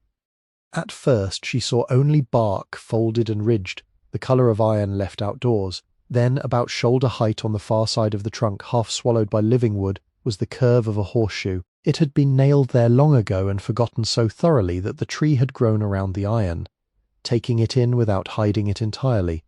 2 nail heads remained visible. One had rusted to a red tear down the bark. Clara placed her palm below it. The iron was cold, the tree was colder, yet together they had held a private joke across years of heat, drought, snow, and county paperwork. A husband's hand had nailed it there, a wife had written about it. Their quarrels, losses, and refusals had not erased the mark. The sight did not make the shop safe, but it made the yard less empty. She stood there longer than the weather allowed. Back, inside, Clara searched the workroom shelves until she found the candle. It was in a dented coffee tin behind a row of rider's manuals, wrapped in wax paper that had gone translucent with age. The candle was short, cream-coloured, hand-dipped by the slight unevenness along its sides, and brittle enough that she held it carefully. A note tied around it read, "Christmas 1961, saved for first morning back." Ruth Ann had not had that morning. Clara found a chipped saucer in the front room cabinet and set the candle in a pool of warmed wax to hold it upright. She placed it on the counter, away from paper and cloth, then struck a match. The first match broke. The second flared sulphur blue, then steadied. She touched it to the wick. The candle took slowly, as if deciding whether the room deserved such a small light. When it burned clear, its flame stood no taller than Clara's thumbnail. It gave almost no heat. Still the counter changed around it. The cracked dial cover, the porcelain knob, the dust, the county receipt, the old cash register with its open drawer, all received a trembling edge of gold. Clara sat on the stool behind the counter and watched wax soften down one side. She was careful not to make a ceremony too large for the room. She did not speak, she did not promise. Promises made too early often became another form of noise. Instead, she opened the home repair manual to the roofing chapter and placed Ruth Ann's letter beside it, as if the dead and the practical had agreed to share a table. The day passed in ordinary tasks. She strained well water through cloth and boiled it. She carried ash outside and buried it away from dry grass. She checked the chimney crack. She inventoried 3 more drawers. She wrote Martin Friday payment in the margin of her ledger sheet, though she had no payment yet. She removed the nails from a broken crate and sorted them by length because even bent nails could teach what size had once been needed. But the letter followed her through the work. Not loudly, never loudly. It entered the way the tow driver's hand had entered the morning, cleaning corrosion from a terminal without asking to be remembered. It entered the way Marjorie Haskell had polished the brass stamp and warned her plainly instead of kindly lying. It entered the way Martin had written her name in a ledger without making her prove hunger. It entered the way the bus driver had told her the night temperature, giving her not pity but a number she could use. There had been others too. The woman with the border collie who let Clara ride in the truck bed, the boy from the hardware store who drove carefully and said almost nothing, the patrol officer in St. Louis who sent her to a church lot instead of moving her into colder danger, the retired mechanic who warned her about the radiator cap. None had saved her entire life. Each had placed one board across a gap. That was how crossings were made. Before we go further, I want to ask you something simple. If there was ever a time when one small kindness kept you standing, a ride in bad weather, a meal handed over without questions, a bill paid quietly, a chair offered when you were too tired to ask, write it in the comments if you can. Not every mercy arrives with a name attached.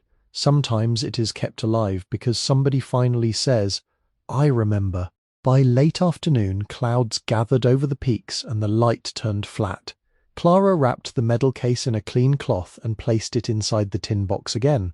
She did not know where Thomas Edwin Whitcomb was buried, but she wrote his name on a separate page and underlined it once. Later, when she had power and a working phone, she would find the grave that knew him.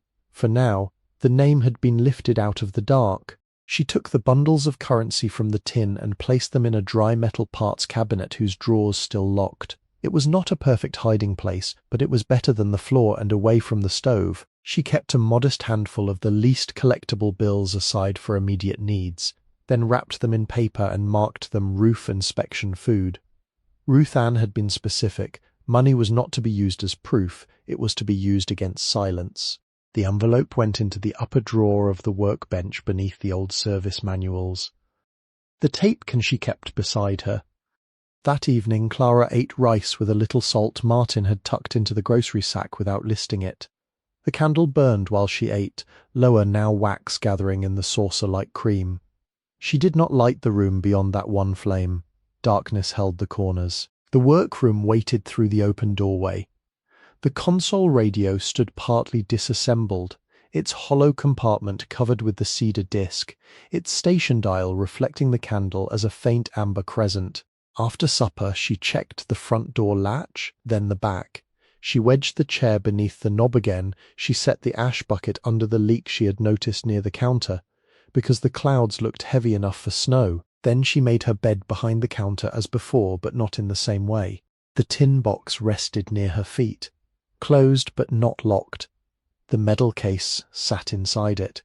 Ruth Ann's letter lay in the drawer above the bench. The tape can was beside Clara's folded coat, close enough that if she woke in the night she could lay one hand on the lid and feel the raised rim beneath her fingers. She did wake once. Snow had begun, light and dry, whispering against the boarded window. The stove held a red centre under ash. The candle had gone out, leaving a thin thread of smoke that smelled faintly of beeswax and thyme. Clara reached in the dark until her fingers found the tape can. For a moment she held it against her chest. No voice came from it. Not yet, but the sealed metal was real. The letter was real. The horseshoe in the walnut was real. The shop around her, gold and condemned and exact in all its needs, was real. Clara slept with the heirlooms beside her, not as riches, not as rescue, but as work entrusted to the living by hands that had finally let go. On December 4th, snow came before daylight and made the roof tell the truth. Clara heard it first as a sifted sound above the counter, lighter than rain and more persistent. By the time she rose, 4 inches had gathered on the old road, the walnut branches, the pump-house roof, and the tin patch above the workroom. The world outside had lost its edges. Fence wire became a pencil line. Broken glass disappeared. The county turnout lay under a smooth white sheet, untroubled by tire marks. Inside, 3 leaks showed themselves. One fell into the ash bucket near the counter with a hollow, patient tick. One darkened the plaster above the doorway to the workroom. The third ran down the west wall in a narrow, shining thread, following the bowed brick until it reached the baseboard and entered the floor. Clara watched that one longest. Water always told the truth about gravity, failure, and time. It found the weakness without anger. She opened the home repair manual to the roofing chapter and read it once beside the stove, once standing beneath the workroom leak, and once more outside under the awning remains, looking up at the low slope of the roof while snow gathered on her shoulders. The chapter had diagrams of rafters, sheathing, felt courses, drip edge, flashing, and shingle overlap. Someone before her had written in the margin, "Measure twice if you're poor." She measured 3 times. The shop roof was 22 feet wide across the front, and 38 feet from false front to rear edge, with a slight pitch toward the back that had been partly ruined by sagging rafters. The lean-to roof could not be saved yet, but the main roof had to survive winter. Clara drew the rectangle in pencil, then added waste allowance the way the manual instructed. She would need 10 squares of asphalt shingles if she covered the whole field, but Martin shook his head when she showed him the calculation. "You do not need pretty," he said. "You need dry." They stood in Babbitt and Sons near the stovepipe aisle, her paper spread between boxes of nails. He recalculated in his own square hand, repair field over worst sections, replace torn felt, patch around chimney flashing, sister 2 rafters from inside, seal rear edge before thaw. 4 bundles, 3-tab shingles weathered brown because they were discounted, 1 roll 15-pound felt, 10 pounds galvanized roofing nails, 1 1/4 inch, 2 tubes roof cement, 1 sheet 1/2 inch plywood ripped in store, 2 8-foot 2x6s for sister rafters, chalk line, utility blades, tar paper caps if she could spare them. The total was more than she could bear to look at directly. Martin wrote it in the ledger anyway.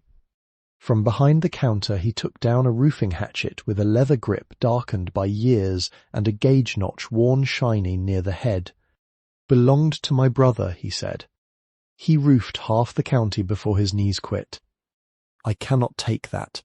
"You are not taking it. You're using it until you bring it back." The hatchet lay between them, heavier than its size suggested. Was he careful?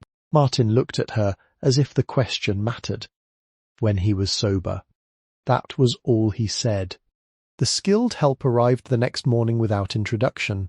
Clara was on the shop step, sweeping snow away from the threshold with a broken broom, when an aged white pickup stopped near the walnut trees. A man climbed out slowly, one hand braced on the doorframe. He was thin as a fence rail, with a dark felt hat, a canvas coat patched at both elbows, and a face so lined by weather that his age might have been 70 or 90. He carried a tool belt over one shoulder and a thermos under the other arm. "Name's Owen Price," he said. Clara held the broom upright. "Did Mr. Martin send you?" He said a roof was being insulted. She did not know how to answer that, so she stepped aside. Owen Price would not take money. He would not take coffee the first hour. He would not sit unless the sitting had a purpose. He walked around the building once, looked at the roof from all four sides, leaned his ladder against the rear wall, then climbed 3 rungs and bounced his weight lightly against them before going higher. Clara watched every movement because he moved like a man who trusted ladders only after they proved themselves. "Bad edge," he said from above. "Yes, sir." "Worse chimney." "Yes, sir." Walls bowed. "Yes, sir." He looked down. "You say yes too much." Clara closed her mouth. For 11 days, the roof became the measure of weather and strength. They worked when the sun softened the shingles enough to handle, and stopped when frost made them brittle. Owen's teaching style had the kindness of a rasp. He did not explain what a hand could learn by repeating. He showed once, corrected twice, and expected the third attempt to improve. "That nail's proud." Clara pulled it. Again, she struck. Too much wrist. She reset. He taught her the 3-stroke nail, set, drive, finish, not frantic hammering, not timid tapping. A nail seated flush held water out. A nail bruised too deep invited it in. He showed her how to snap a chalk line tight enough that it sang against the felt, how to lay the first course with its cut tabs turned proper for the starter strip, how to stagger seams so rain could not find a road. Inside the workroom, they sistered the worst rafter. The old wood had split near a knot and sagged where water had entered for years. Owen made Clara hold the new 2x6 in place while he marked the bearing points. Full contact. She shifted it. Not almost. She shifted again. There. They drilled pilot holes because old framing could split under a careless screw. They fastened the sister rafter with construction screws staggered every 16 inches, not in a straight line because strength disliked a row of wounds. Clara wrote that down later in the margin of the manual, though she knew she would remember it by the ache in her shoulders. The snow melted, froze, melted again. Her knees bruised from crawling near the rear edge. Roof cement blackened the cuffs of her coat. On the 7th day, wind came hard from the west, and Owen made them climb down before noon. Roof can wait. The snow cannot. Neither can a funeral. So they waited inside while the shop creaked around them. Owen drank coffee from his thermos and looked at the console radio without asking about it. Clara mended a split glove with thread from her emergency sewing kit. Outside, loose snow blew sideways across the old road. On December 15th, they finished the last course above the workroom. Owen inspected every seam, every nail line, every smear of roof cement around the chimney flashing. He marked one place with his boot and made Clara redo it. "Water is patient," he said. "I know." He glanced down at her. "Then be more patient." The next morning, new snow fell and stayed on the roof without entering the shop. Clara set the ash bucket under the old leak anyway and listened for an hour. Nothing fell into it. No tick, no darkening plaster, no thread down the bowed wall. When Owen left that afternoon, he took neither money nor thanks beyond the plain kind. He accepted 2 cans of beans because Martin had told him pride went both directions. At the truck, he put one hand on the roof edge he had helped save and gave it a short, almost irritated pat. Do not let the chimney shame us. By January, the chimney did exactly that. Cold deepened after New Year's, not sharply at first, but with a settled intention that entered the brick and remained. Morning temperatures sat in the 20s. One day the bucket by the pump froze hard enough that Clara had to break it with the back of the roofing hatchet before carrying water inside. The stove remained her centre, but the chimney that served it showed damage the firelight had hidden. Spalling bricks flaked from the stack above the roofline, shedding thin red scales that collected near the rear wall.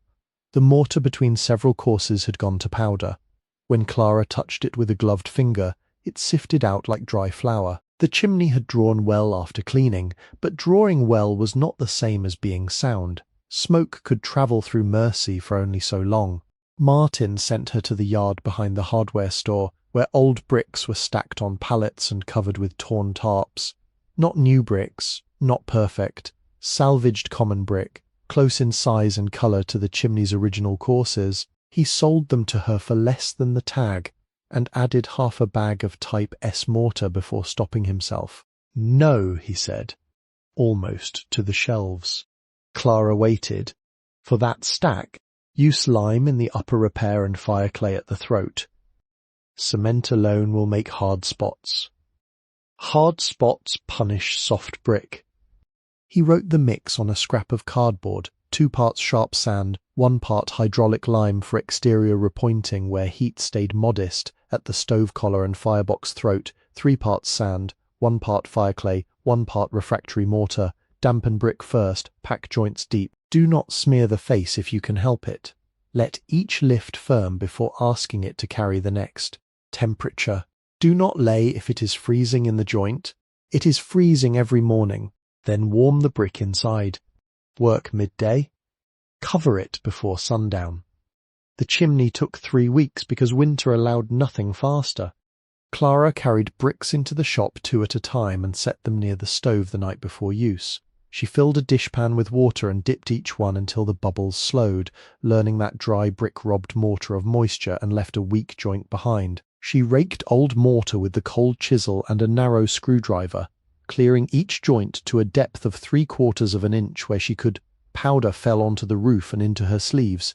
Dust collected under her scarf. When wind shifted, it blew grit into her eyes, so she had to climb down and wait with her face pressed into the crook of her arm. Owen came twice, though he claimed he had only been passing. He watched her pack a joint with a pointing trowel, then took the tool from her hand. Too proud. She nodded. Joint, not frosting. He scraped the excess, pressed the mortar inward, and struck the line with a short piece of copper pipe he pulled from his pocket. The finished joint was concave, shadowed, and clean. You carry pipe for this? Never know when folks are doing wrong. By the 2nd week, the skin across Clara's hands had reddened and cracked, despite the gloves. Mortar found every split. Gold made her fingers wooden after 15 minutes, so she learned to work in small, exact intervals. Rake, warm hands, dampen brick, pack joint, warm hands, strike joint, cover work, breathe. On the coldest morning, 21 degrees by the thermometer Martin had given her, she sat on the rear step with her hands under her arms and watched the chimney as if watching a sick animal decide whether to rise. It rose 1 course at a time. She replaced 6 bricks near the top and repointed 37 joints. She sealed the flashing again where roof met stack. She patched the stove collar with the fireclay mix, smoothing the inner edge so soot would not catch there. She kept the first test fires low, feeding the stove with kindling and paper, watching the chimney from outside for smoke escaping through the repaired joints. Late January gave her a still evening, cold but windless. The sky turned violet behind the pines. Clara built the test fire larger than the others, not reckless but real. Split wood caught, flame warmed the stove sides. Smoke climbed. She went outside and stood behind the shop with her coat open because she had left in haste. From the chimney, smoke rose clean. No leak at the collar. No grey thread from the brick. No bitter breath into the room. Only a modest column lifting into winter air, bending east at the top. Clara stood until the cold entered her shirt. Inside, heat gathered more steadily than before. The front room did not become warm in the way a proper house becomes warm, but it became survivable without constant bargaining. She moved the grey blanket farther from the stove. She dried her gloves on a chair. She wrote chimney holds in the ledger and underlined it once. The shop was not empty.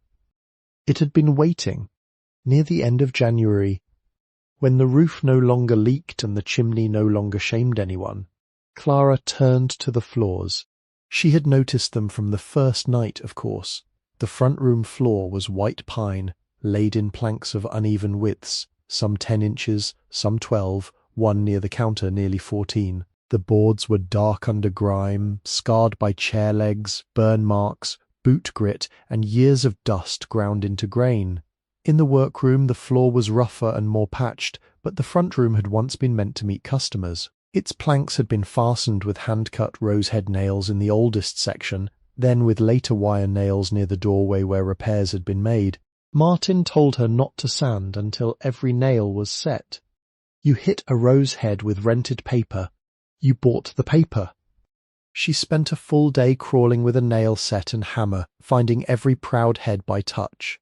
Some nails sat proud by less than a breath. Some had risen from seasonal movement. Some were too beautiful to bury deeply, their hammered heads like dark petals against the pine. She set only what threatened the sander. The rest she marked to avoid. The random orbit sander cost $14 a day to rent, plus a deposit Martin did not write down but expected returned in clean condition. He gave her discs in 80, 120, and 220 grit and made her repeat the order back. Not 40, not unless you hate the floor. I do not. Then do not punish it. She cleared the front room completely. The counter could not be moved, so she worked around it. The cash register went to the workbench. The chairs went outside under the awning.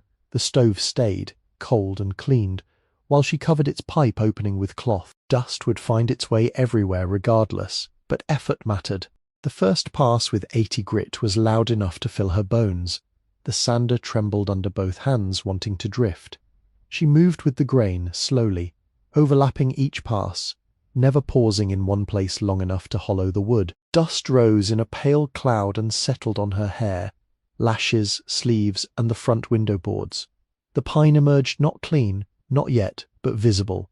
Dark grey became brown, brown became honey. Old stains remained, and she let them remain unless they were dirt rather than history.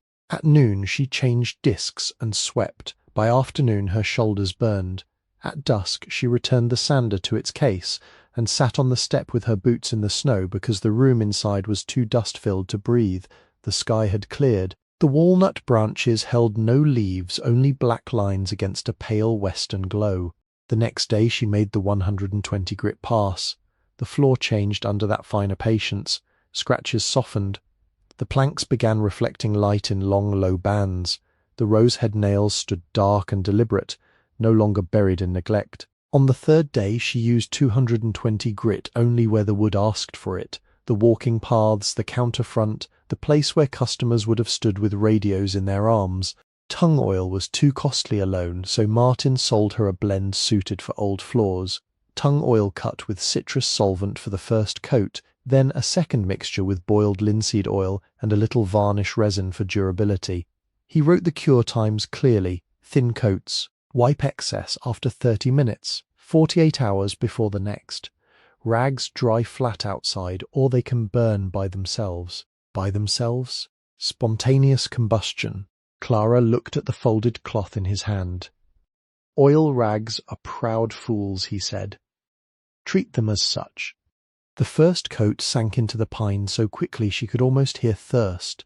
The wood darkened from pale honey to deeper gold, then to a warm brown near the knots. By the second coat, the oldest boards took on a mahogany cast in their worn places, not because they were mahogany but because age had stored colour where feet had passed.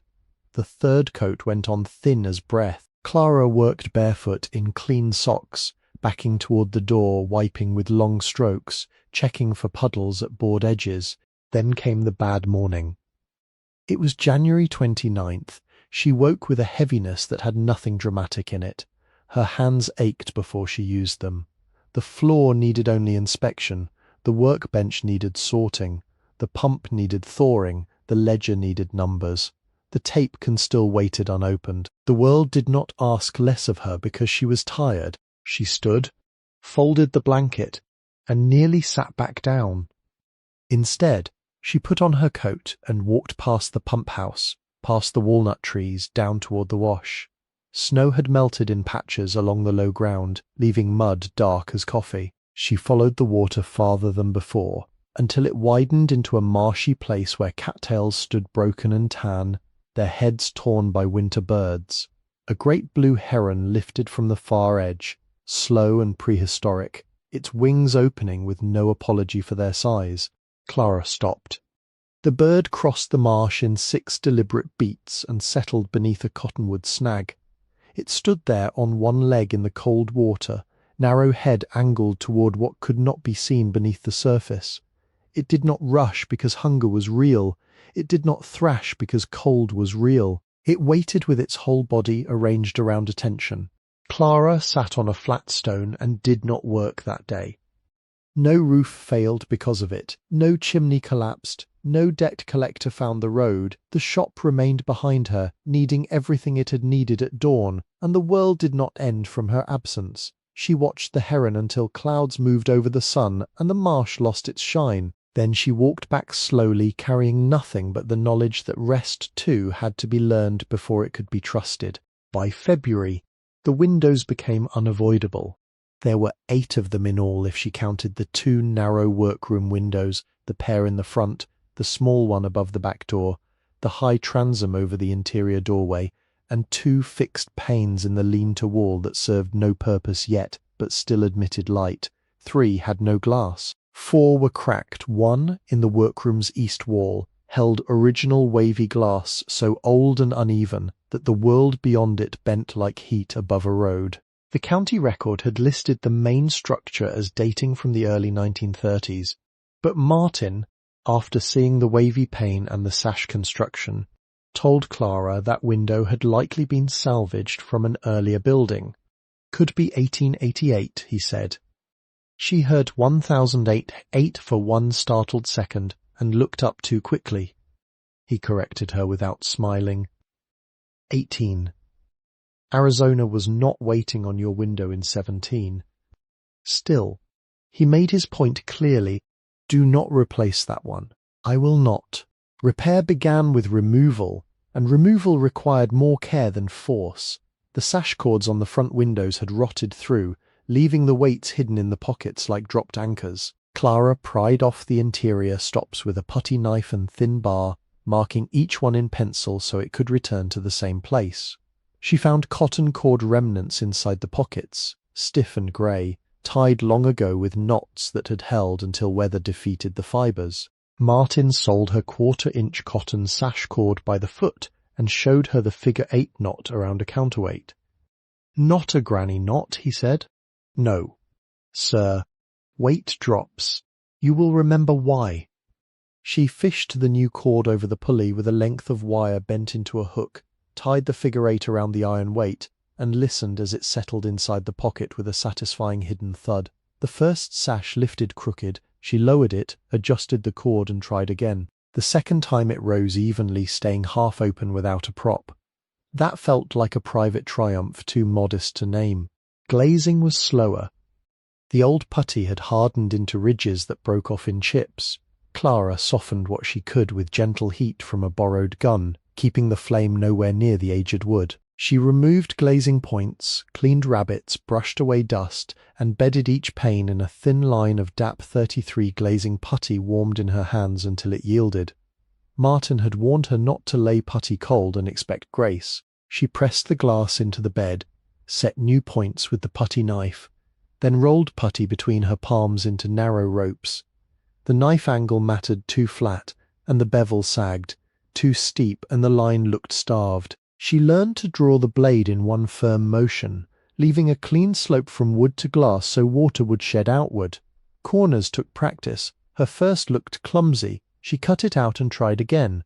By the third window, her hands understood before her mind finished instructing them.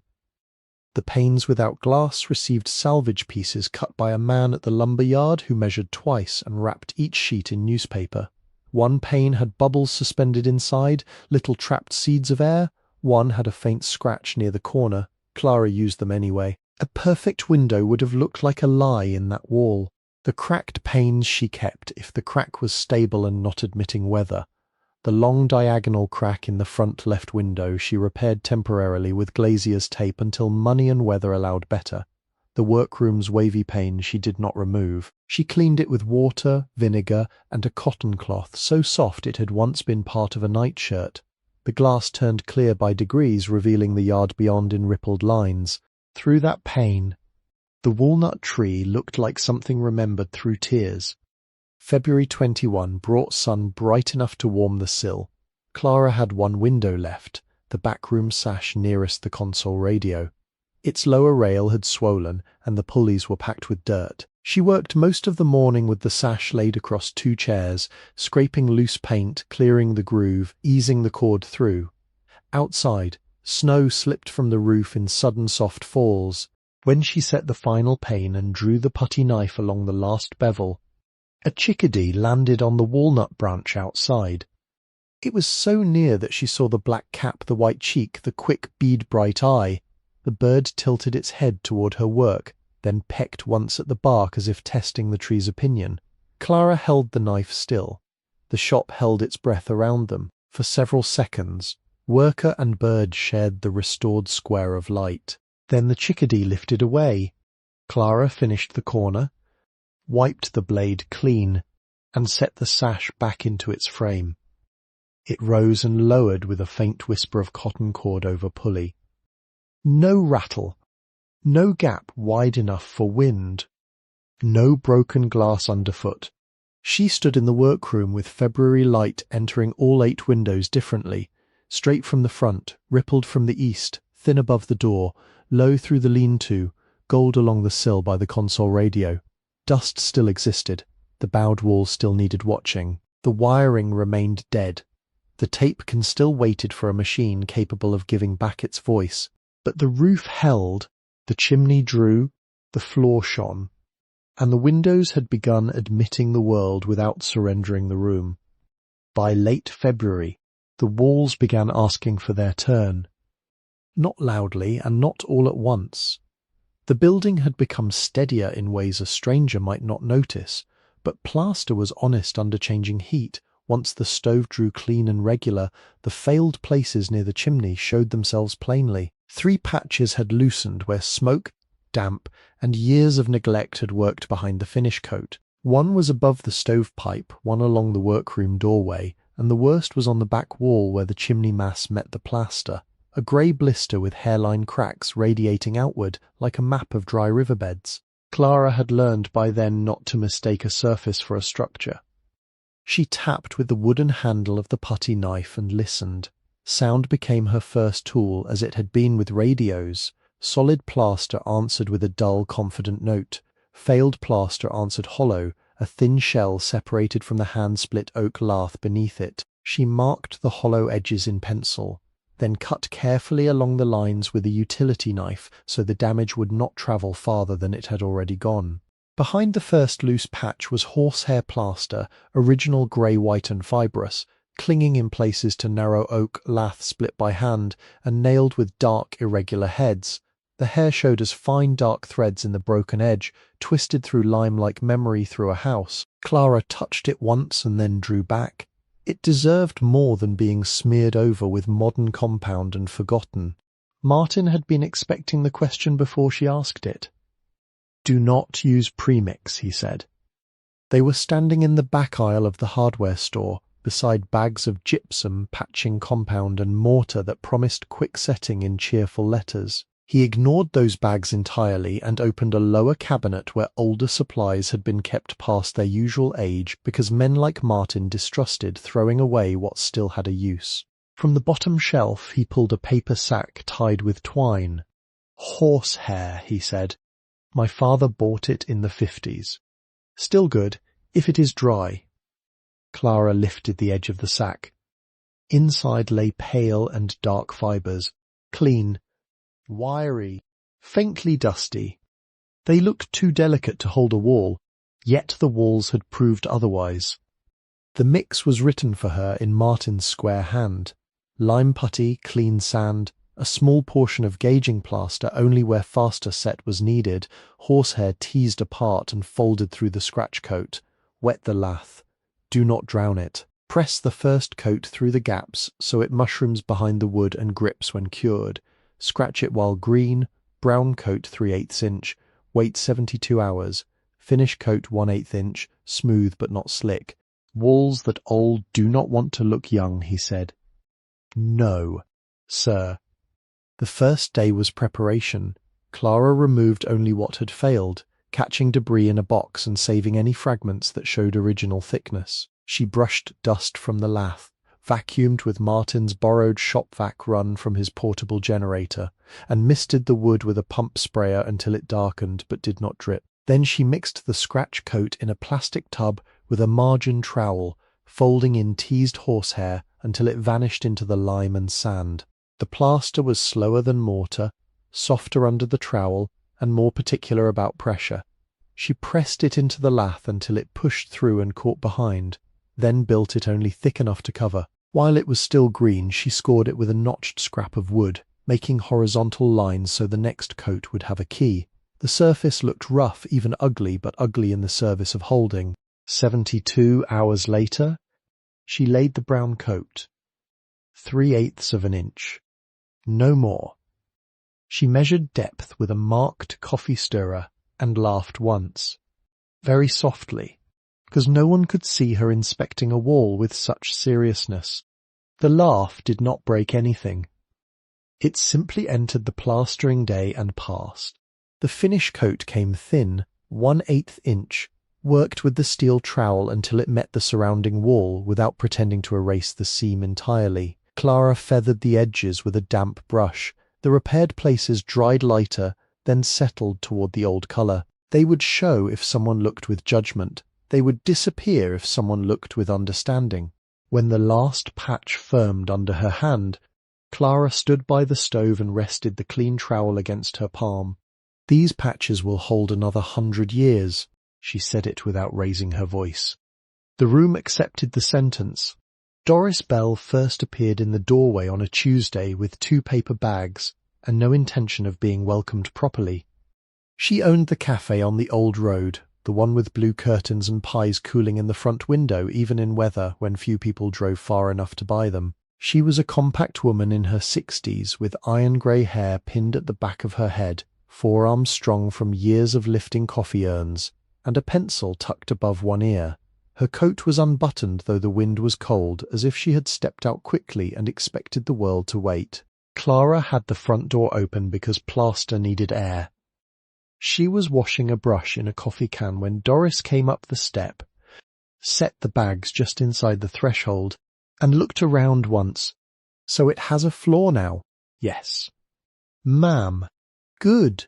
She turned to leave. Clara wiped her hands on a rag. "I cannot pay for those today." Doris looked over her shoulder. "I did not bring an invoice."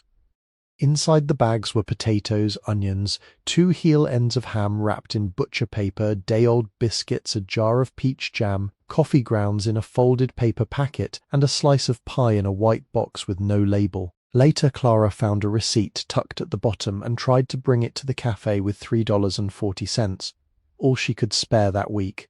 Doris refused to touch the money. In candles when the shop reopens, she said. I do not sell candles. You might. I repair radios. Doris gave her a long look, neither teasing nor unkind. Then I will take one repaired silence. After that, the paper bags appeared every few days, always at hours, when Clara was unlikely to see them placed. Sometimes they held food, sometimes rags cut from flour sacks, once a chipped enamel pot with a lid that fit if turned slightly east. Doris never called it charity, and Clara learnt not to insult them both by naming it so. She kept a page in her ledger anyway. Doris, food, future candles, repaired silence. Underneath she wrote dates, because gratitude without memory could become another kind of waste. Caleb returned near the first week of March, though it took Clara a moment to recognize him as the hardware boy who had driven her from town. He came on a red Schwinn bicycle with chrome fenders, a wire basket, and one pedal that clicked every revolution. A splitting maul lay across his handlebars, tied with clothesline. He was tall in the unfinished way of teenage boys, all wrists and ankles, with hair that would not lie flat and ears reddened by the cold. He stopped beneath the walnut trees and looked at the woodpile Clara had begun beside the lean-to. My mother said you need split wood. Clara had been prying nails from old boards. She straightened slowly. Your mother knows a great deal. She knows, Mr. Martin. That explains some of it. Caleb unloaded the maul. She said not to ask if you wanted help. She said, ask where. Clara pointed to the pile of salvaged pine and juniper rounds Owen had left from a fallen limb. There. He worked without drama. His first swings were too high, wasting force in the shoulders, but by the 6th round he settled into rhythm. Lift, drop, split, stack. The maul struck with a heavy, satisfying note, and the wood opened along lines it had been keeping for years. Clara sorted kindling from stove lengths, carried pieces to the lean-to, and showed him how to stack bark side up so snow shed better. At noon, she tried to give him money from the roofing envelope. He stepped back as if she had offered him a snake. No. Ma'am, you worked, my mother said. He stopped there. About what? Caleb looked toward the shop sign, faded above the front. About your grandfather. He was my great-uncle. Maybe. She said somebody from your family fixed her father's radio when he was sick and would not take pay because he said a house with a sick man needed voices at night. The boy's face coloured after saying so much.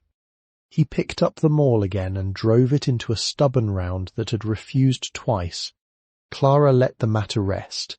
That afternoon, when he left, she packed 2 biscuits from Doris into a paper wrap and put them in the Schwinn's basket while he pretended not to notice. He rode away with the maul over one shoulder and the pedal clicking time down the road. Reverend Boyd was the 3rd, though he brought least and somehow left most. He served a small church closer to Flagstaff, but every morning he walked a portion of the old road before office hours. Clara began seeing him in February, a tall man in a black coat gone green at the seams, with a felt hat, wire glasses, and a limp that made his right step arrive a fraction late. He never came inside unless weather made refusal rude.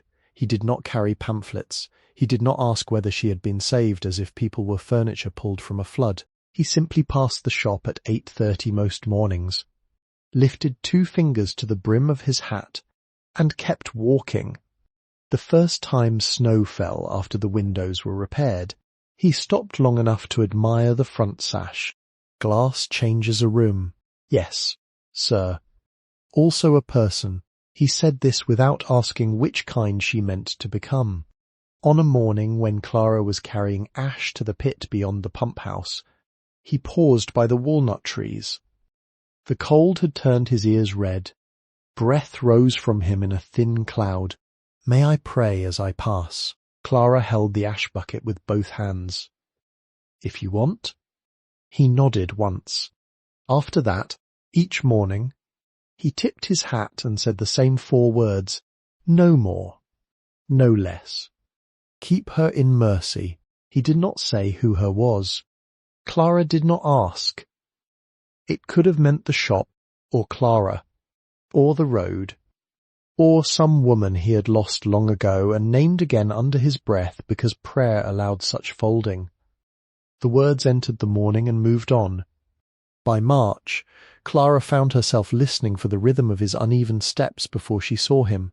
Some days she was on the roof edge checking flashing, some days at the bench sorting screws, some days outside with frozen fingers around the pump handle. He never interrupted. He only lifted the hat, gave the 4 words, and passed into the day's work. It was not fame. It was not rescue. It was attendance. The cellar waited until February 11th, because everything above ground had been more urgent. Clara had known about it since her first week.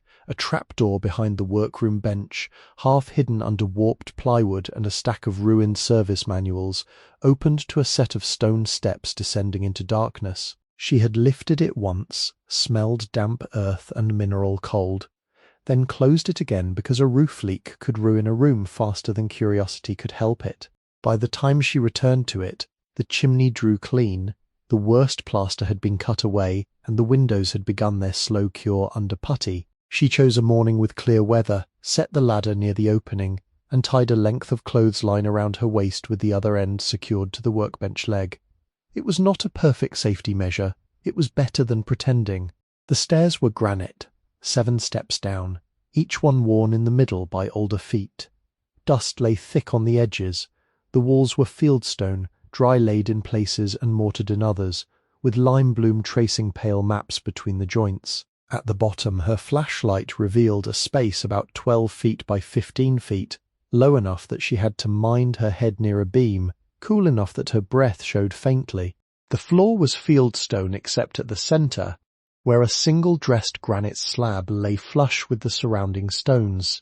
It was rectangular, darker than the rest, and carved with a mark Clara did not recognize at first. A circle crossed by a lightning bolt and a small open hand beneath it. Not factory. Not county work. A craft mark, cut with intention. She crouched and brushed dust from the grooves. The carving held shadow even after cleaning. She did not try to lift it. The house had taught her that every hidden thing did not have to be opened on the day it was found. Some secrets were structural. Some were warnings. Some were simply not hers yet. Along the cellar walls stood shelves made from rough boards and stone supports. Most were empty. One held canning jars with rusted lids, their contents long since turned to anonymous darkness. Another held 2 stoneware crocks, a coil of rope too brittle to trust, and a crate of empty brown bottles. She found no treasure there, no second tin, no answer to the tape can's silence. Only cool air, stone, and the kind of patience that belonged underground. On the way back up, her boot struck something under the 3rd step. The sound was not stone. It was wood. Clara knelt on the 4th step and angled the flashlight beneath the lip of the 3rd. Wedged between the underside of the tread and the sidewall was a compact oak box, dark with dust, almost invisible unless light struck its corner. It had been pushed there deliberately, not lost. She worked it loose with both hands, careful not to scrape it against the stone. The box was no larger than a cigar case, fitted with tiny brass hinges and a sliding latch green at the edges. It opened without force. Inside lay a brass key and a tintype photograph. The key was heavier than expected. Its bow, shaped like the same mark carved into the granite slab. Circle. Lightning bolt. Open hand. Time had darkened the brass but not ruined it. No tag hung from it. No note explained the lock it wanted. The tintype had been wrapped in a square of faded blue cloth. Clara lifted it carefully by the edges and brought it up into the workroom light. A young woman looked back from the photograph. She stood in front of the radio shop when it had been a newer building, or perhaps before the sign had been repainted. The walnut trees behind her were slimmer, their branches high and sparse. She wore a long dark skirt, a white blouse buttoned at the throat, and her hair pinned beneath a broad hat. In one hand she held a soldering iron with a cord trailing out of frame, and on the bench beside her sat the open chassis of an early wireless set. The face stopped Clara's breath. Not because it was identical, no photograph could do that across time, tin and light. But the bones were there, the same set of the mouth when not smiling, the same wide space between brow and eye, the same watchfulness that people mistook for vacancy until it became skill. It was like seeing herself remembered by a century that had never met her. On the back, written in ink that had browned but held, were the words, Eliza Ruth Mercer, daughter of Amos Mercer, age 25, summer of 1903. Clara read the line 3 times. Ruth Ann had named Eliza as the one who repaired battery sets and learned code from railroad men. The woman in the tintype stood not as an ornament, not beside a man's work, but in front of her own bench with a tool in her hand. The brass key went on the mantel above the stove that evening, though the mantel was only a narrow brick ledge blackened by old smoke. Clara placed it where she could see the shaped bow catch firelight. The tintype she wrapped again and stored with Ruth Ann's letter. She did not know what the key opened. She did not search every lock that night. She did not pry at the granite slab. She did not let discovery become appetite. The key sat on the mantel, waiting in plain sight. Spring did not arrive as a kindness first. It arrived as noise. Snow retreated from the yard in dirty seams. The old road shed its ice and revealed ruts, gravel and winter's collection of bottle caps, cinders and wind-blown paper. The wash behind the shop grew loud with snow melt from higher ground, speaking over stones day and night until Clara could hear it from the back room when the wind lay down. Walnut catkins appeared like green-brown tassels, and the branches that had seemed dead began showing a faint haze at their tips. With thaw came mud, and with mud came new work. Clara dug drainage channels away from the west wall, so meltwater would not lean against the foundation. She cleared the pump-house floor. She removed soaked debris from the lean-to and found, beneath a collapsed shelf, 3 unbroken porcelain tube sockets and a coffee can full of brass screws. She set them in the sun to dry.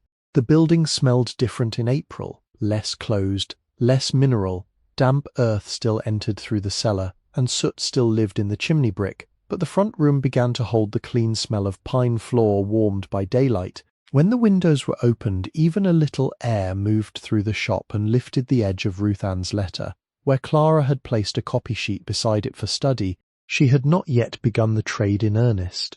This surprised some people more than it surprised her. Martin asked only once whether she had powered any chassis.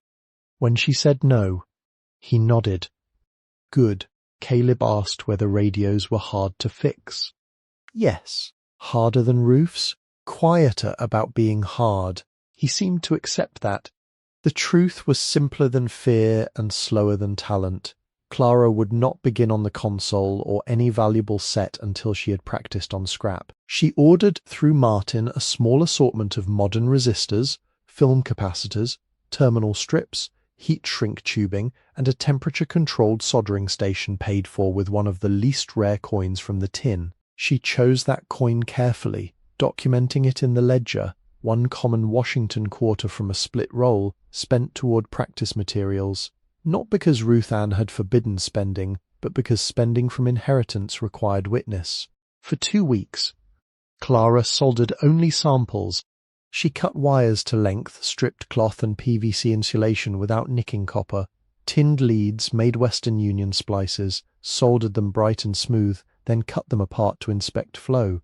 She overheated some, she starved others. She made cold joints that looked dull and grainy, circled them in pencil, and taped them to a page labeled Failures Worth Keeping. She practiced installing capacitors on a dead terminal strip, until the leads bent neatly and the solder formed a small concave fillet at each lug. The first time she managed 6 perfect joints in a row, she did not celebrate. She cleaned the iron tip, turned off the station, and made tea from hot water and 1 spoon of peach jam Doris had brought in winter. Outside, spring worked without praise. Reverend Boyd passed in thinner coats. Doris left a paper bag containing rhubarb and 2 eggs wrapped in napkins. Caleb began stopping by after school to split what remained of the woodpile, then stayed to listen while Clara explained why a capacitor could hold a charge after power was removed. His eyes widened at that in a way that reminded her of herself at 10, like a trap. Like a memory, Clara said, then corrected herself because precision mattered. A stored difference. By April's end, the shop had not become beautiful. It had become possible. The roof held, the chimney drew, the floor received light, the windows lifted, the plaster patches dried pale and strong. The brass key waited on the mantel. The tape can still waited for a machine with the right speed, the right head, and a speaker honest enough to return a voice without devouring it. Clara did not rush toward any of it. The house was patient. So was she. 2 winters later, in December 2024, Clara finished the first radio that was truly hers. Not the mahogany console that one had waited too long to be used for practice, and by then she understood that reverence could be practical. The first completed set was a modest 1941 Philco table radio with a cracked Bakelite case, a torn speaker cone, a burned resistor, and paper capacitors that had split their wax like old fruit. Martin had found it in a barn estate outside Winslow and brought it to her wrapped in a towel. "Good patient," he said. The shop had power by then, safely rewired through conduit and inspected after 3 visits from a county man who disliked surprises but respected clean work. Clara's bench held a variac, isolation transformer, dim bulb tester, soldering station, tube tester, meter, notebooks, and the horsehair brush she had replaced with one as close as she could find to Uncle Eli's. Above the bench, she had pinned Ruth Ann's technical instructions beneath glass so flux smoke and fingers would not wear the ink. The Philco took her 9 evenings. She photographed every lead, drew the circuit by hand, replaced capacitors one at a time, checked resistors against tolerance, patched the speaker cone with coffee filter paper and flexible glue, cleaned the volume pot, repaired the dial cord, and polished the case without erasing its scratches. She brought voltage up slowly, 25, 40, 60, 80. Each stage held under observation, no hot transformer smell, no wax weeping, no smoke at 110 volts. The pilot lamp glowed amber behind the dial. At first, there was only hum.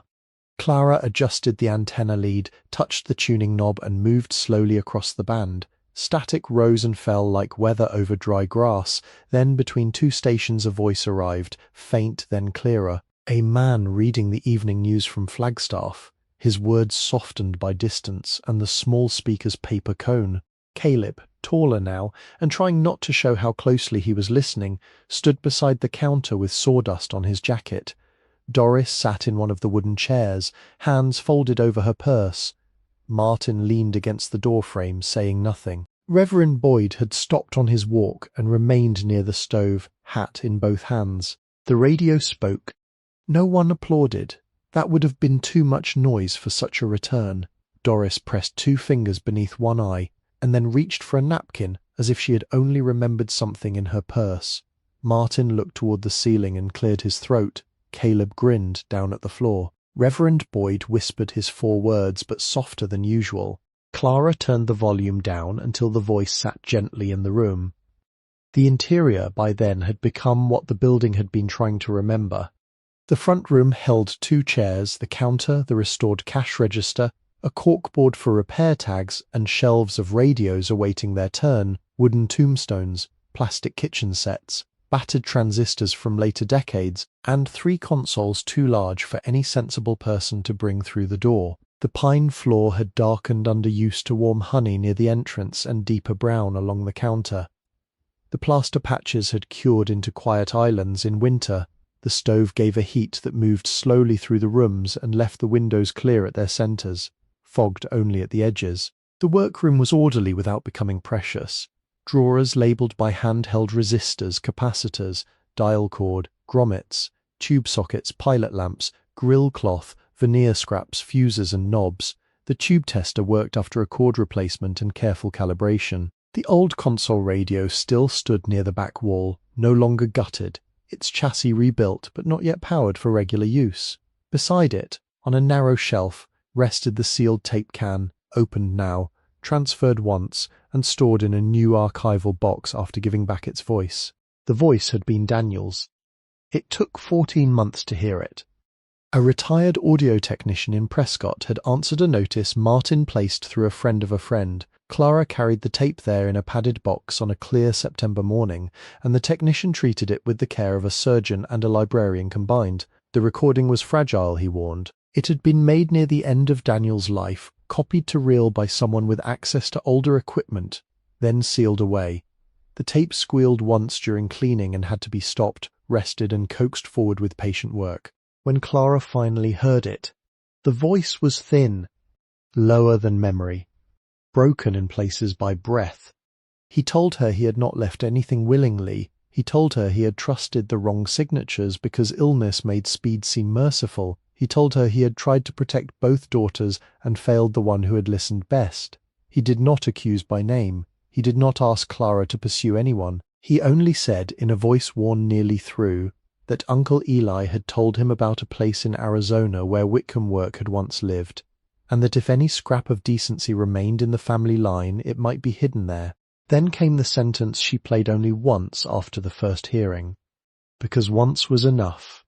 I did not abandon you, Clara. I was kept from reaching you, and I'm sorry beyond the language I have left. After that, the tape held 30 seconds of room noise, a cough, and Daniel's hand fumbling with the recorder before silence. Clara made one preservation copy.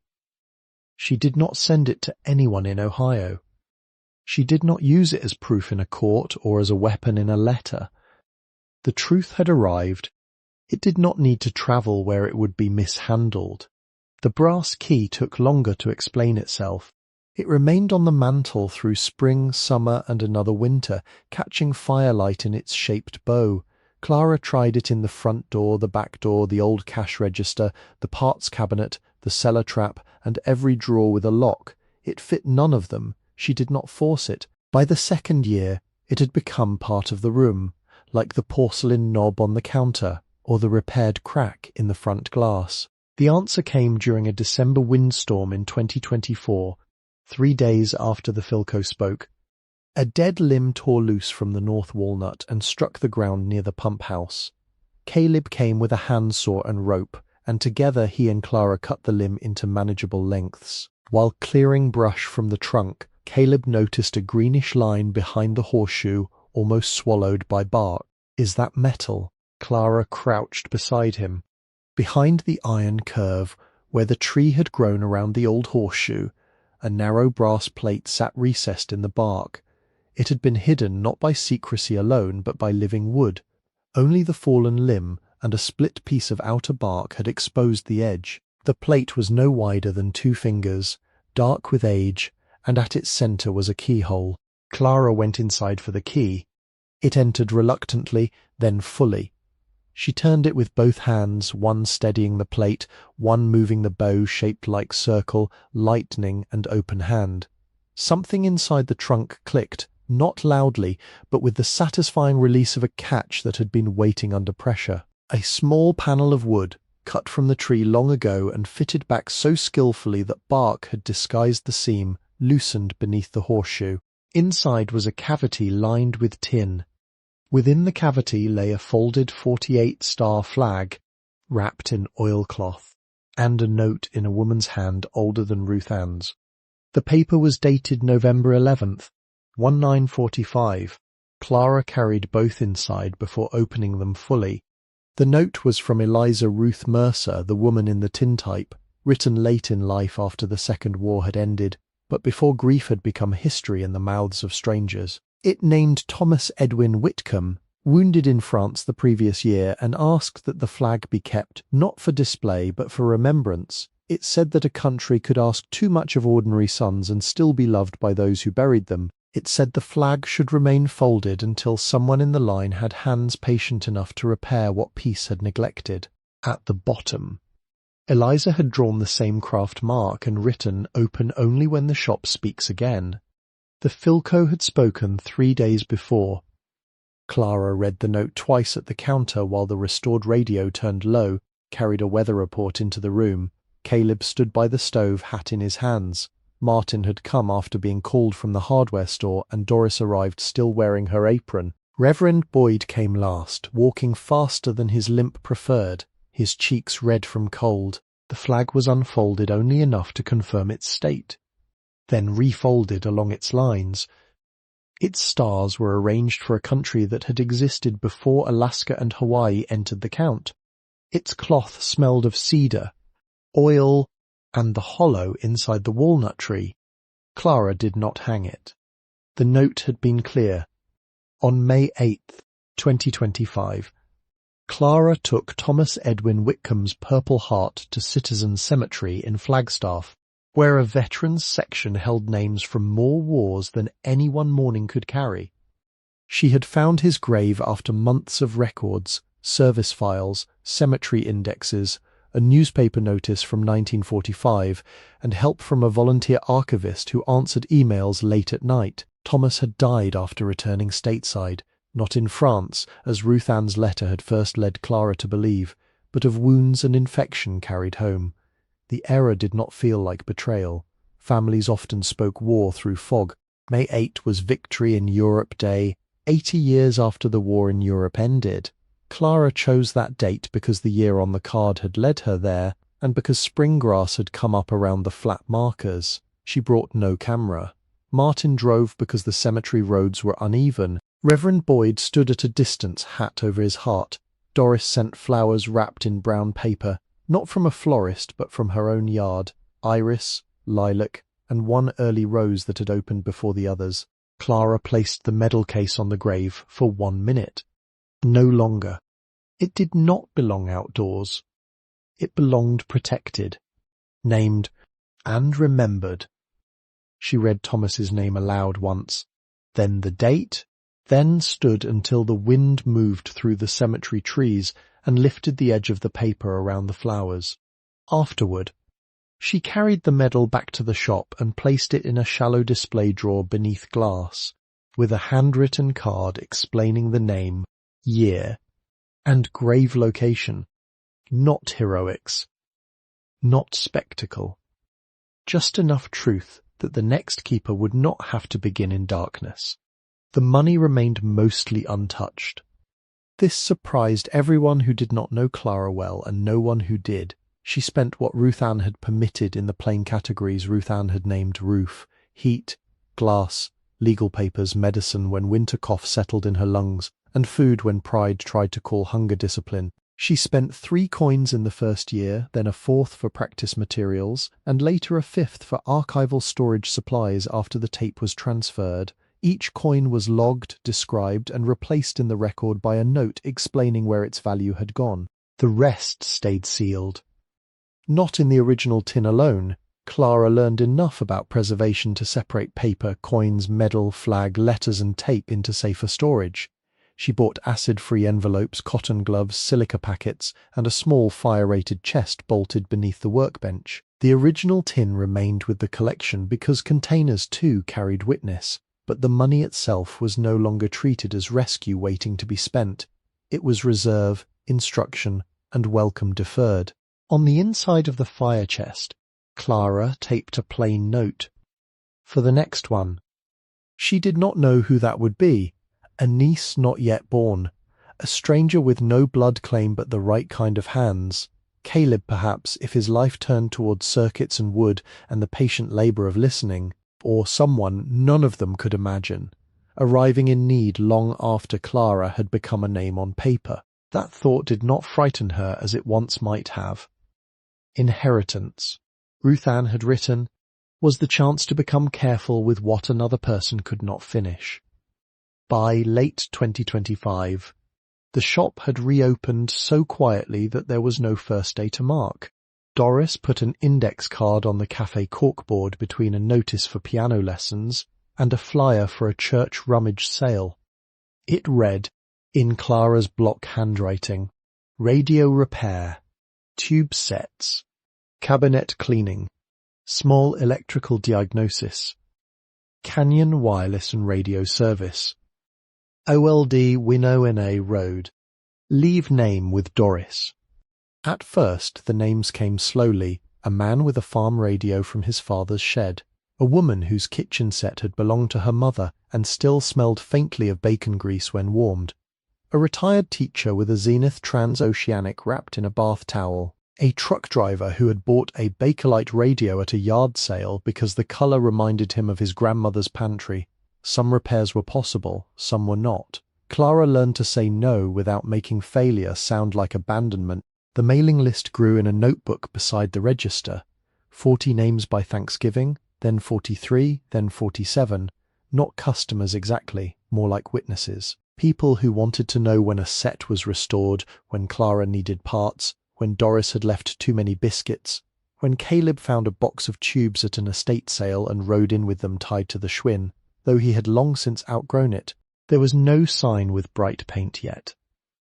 The old faded letters remained above the door because Clara had not decided whether repainting them would honour or erase. For a while, the road itself seemed to know.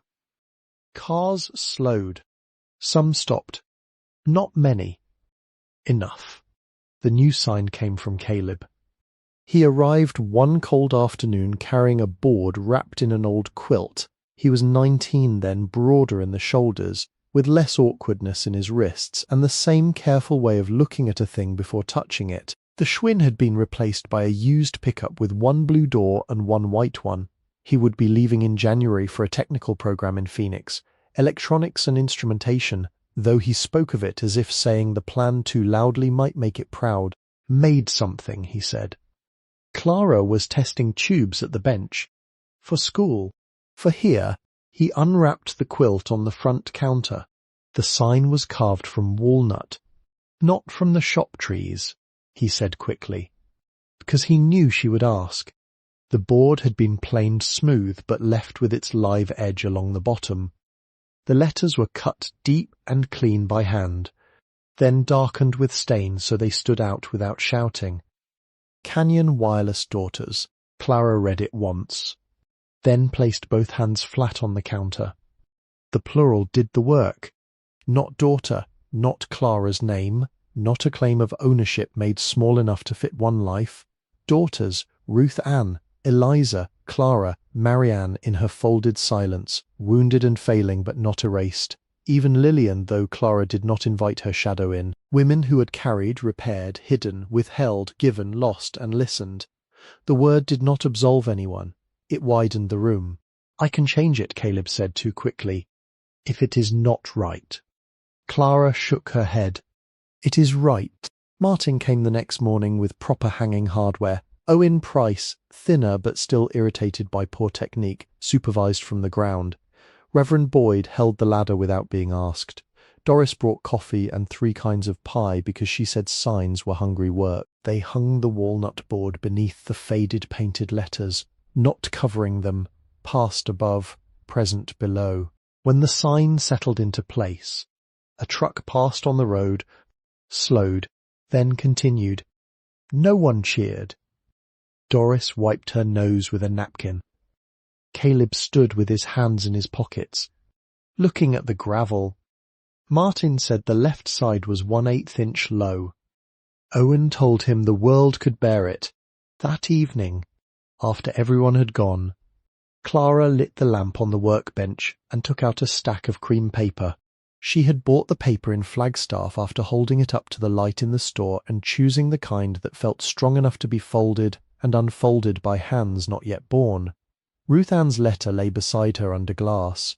Daniel's tape transcript rested in a folder. Eliza's note, copied by hand, sat above the bench. The brass key had returned to the mantel after the walnut cavity was cleaned and lined again, now holding only a cedar block and the memory of the flag. Clara uncapped her pen.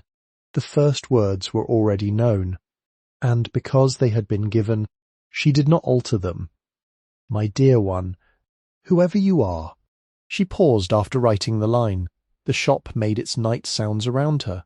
Stove metal settling, wind at the eaves, a faint creak from the workroom floor. the distant wash moving under ice. The restored Philco sat on the shelf behind her, unplugged. Radios did not have to speak all the time to be alive. She began with plain facts: her name, the year, how she came to the building with no address and a car that would not start, how the deed had cost one worn bill and more surrender than money, how the roof was saved before the chimney, though the chimney had been the first danger, how to test the pump after a freeze, where the west wall still needed watching, which drawer held the Variac manual, which key opened the fire chest, which people had helped and should be remembered by name if memory survived: Marjorie Haskell, Martin Alvarez of Babbitt & Sons, Doris Bell, Caleb Rios, Reverend Samuel Boyd, Owen Price, the tow driver whose name she never learned. She did not write about revenge. There was none to report. She did not write that forgiveness had arrived cleanly, because it had not. Some mornings an old sentence still entered her body with the cold: you cannot keep dragging sickness through this house. Some nights she woke from dreams of rain on a carport and socks in gutter water. She did not pretend those things had become blessings merely because something good had grown afterward. Harm did not need to be renamed in order to be survived.